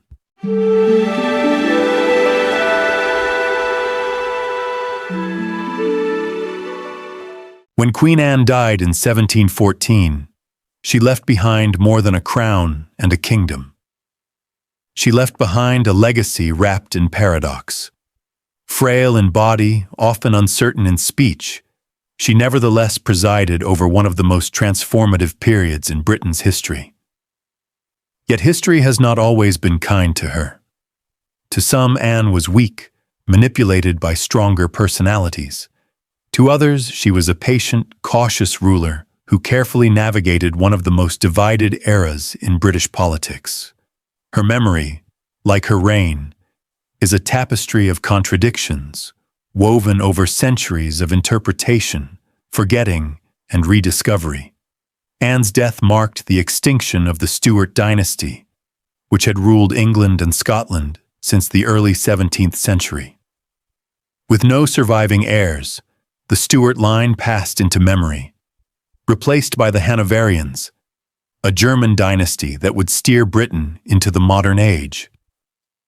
But the end of the Stuarts was not simply dynastic, it was cultural and political. The Stuarts had embodied an older form of monarchy, steeped in divine right, ceremony, and personal rule. Anne's passing symbolized the transition toward a more modern constitutional monarchy, where Parliament increasingly set the course of the realm. To many contemporaries, Anne's death was bittersweet. It brought stability through the Hanoverian succession, but it also marked the end of a native royal house that had ruled through civil war, revolution, and restoration. How was Anne remembered by those who lived through her reign? For some, she was the Queen of Victory Abroad, under whose rule the Duke of Marlborough won stunning triumphs against France in the War of the Spanish Succession. For others, she was the Queen of Union at home, presiding over the Act of Union of 1707 that bound England and Scotland into Great Britain. Yet she was also remembered as the Queen of Sorrow and Frailty, the woman who endured 17 pregnancies, yet lost every child. Courtiers recalled her illnesses, her difficulty in walking, her reliance on attendants. Her memory in the early 18th century was thus divided: a monarch who presided over greatness, yet one who seemed personally tragic, even pitiful. Political factions shaped Anne's legacy as much as her deeds. Whigs tended to minimize her role, portraying her as heavily influenced by her Tory ministers and by favorites like Sarah Churchill and Abigail Masham. They cast her as passive, a queen who let others steer the ship of state. Tories, by contrast, often defended her as a queen who valued balance, moderation, and tradition. To them, she was the last true Stuart, a monarch who stood above party, even if frailty limited her strength. Thus, even in the immediate aftermath of her reign, Anne's memory was weaponized in political battles that would echo into the Hanoverian age. Anne's cultural legacy is equally complex.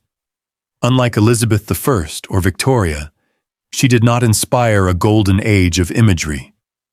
Painters captured her likeness, often regal, but also heavy, solemn, even withdrawn.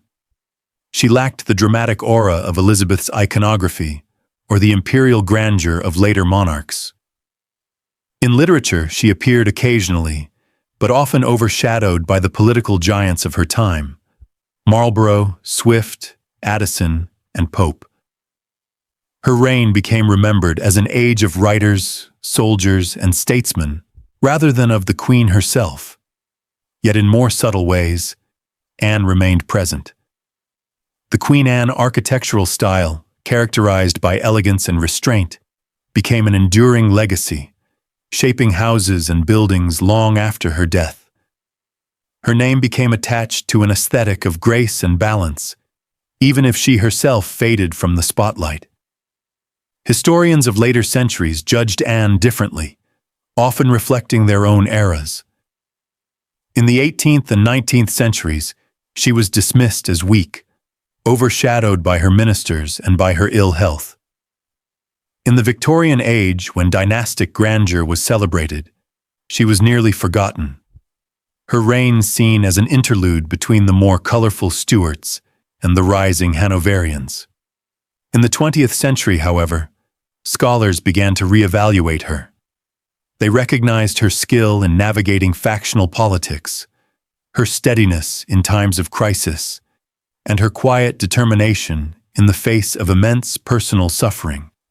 Modern historians now see her as a monarch of subtle strength, not a great conqueror, not a flamboyant queen, but a careful, pragmatic ruler who helped hold her kingdom together in an era of transformation. In recent years, Anne has returned to public attention. Plays, films, and novels have explored her reign, her relationships, and her tragic personal life. Works such as The Favourite have cast new light and controversy on her friendships and court politics. Though dramatized and sometimes exaggerated, such portrayals have reintroduced Anne to audiences who had long forgotten her. They present her not as a distant monarch, but as a human being, lonely, grieving, yet wielding immense authority. Anne's reign left a legacy that shaped Britain for centuries. The Union of 1707, creating Great Britain, endures as one of her greatest achievements. The War of the Spanish Succession, though exhausting, established Britain as a major European power. The Hanoverian succession, secured under her watch, ensured Protestant continuity and constitutional stability. Yet beyond politics and law, her legacy is deeply personal, a story of endurance, sorrow, and duty. Anne's life reminds us that monarchs are not only symbols of power, but also human beings, bearing burdens that history often overlooks. Queen Anne's memory remains complex. She was not Elizabeth the Glorious, nor Victoria the Grand, nor even Mary the Tragic. She was Anne, cautious, grieving, patient, steady.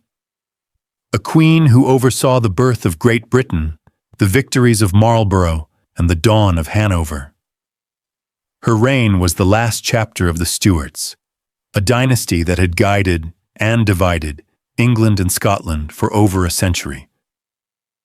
With her passing, the age of divine right monarchy ended, and the age of constitutional monarchy truly began. Anne's legacy, like her life, is quiet yet enduring, a fragile queen who held together a fragile kingdom, leaving behind a nation transformed. Subscribe for more untold history.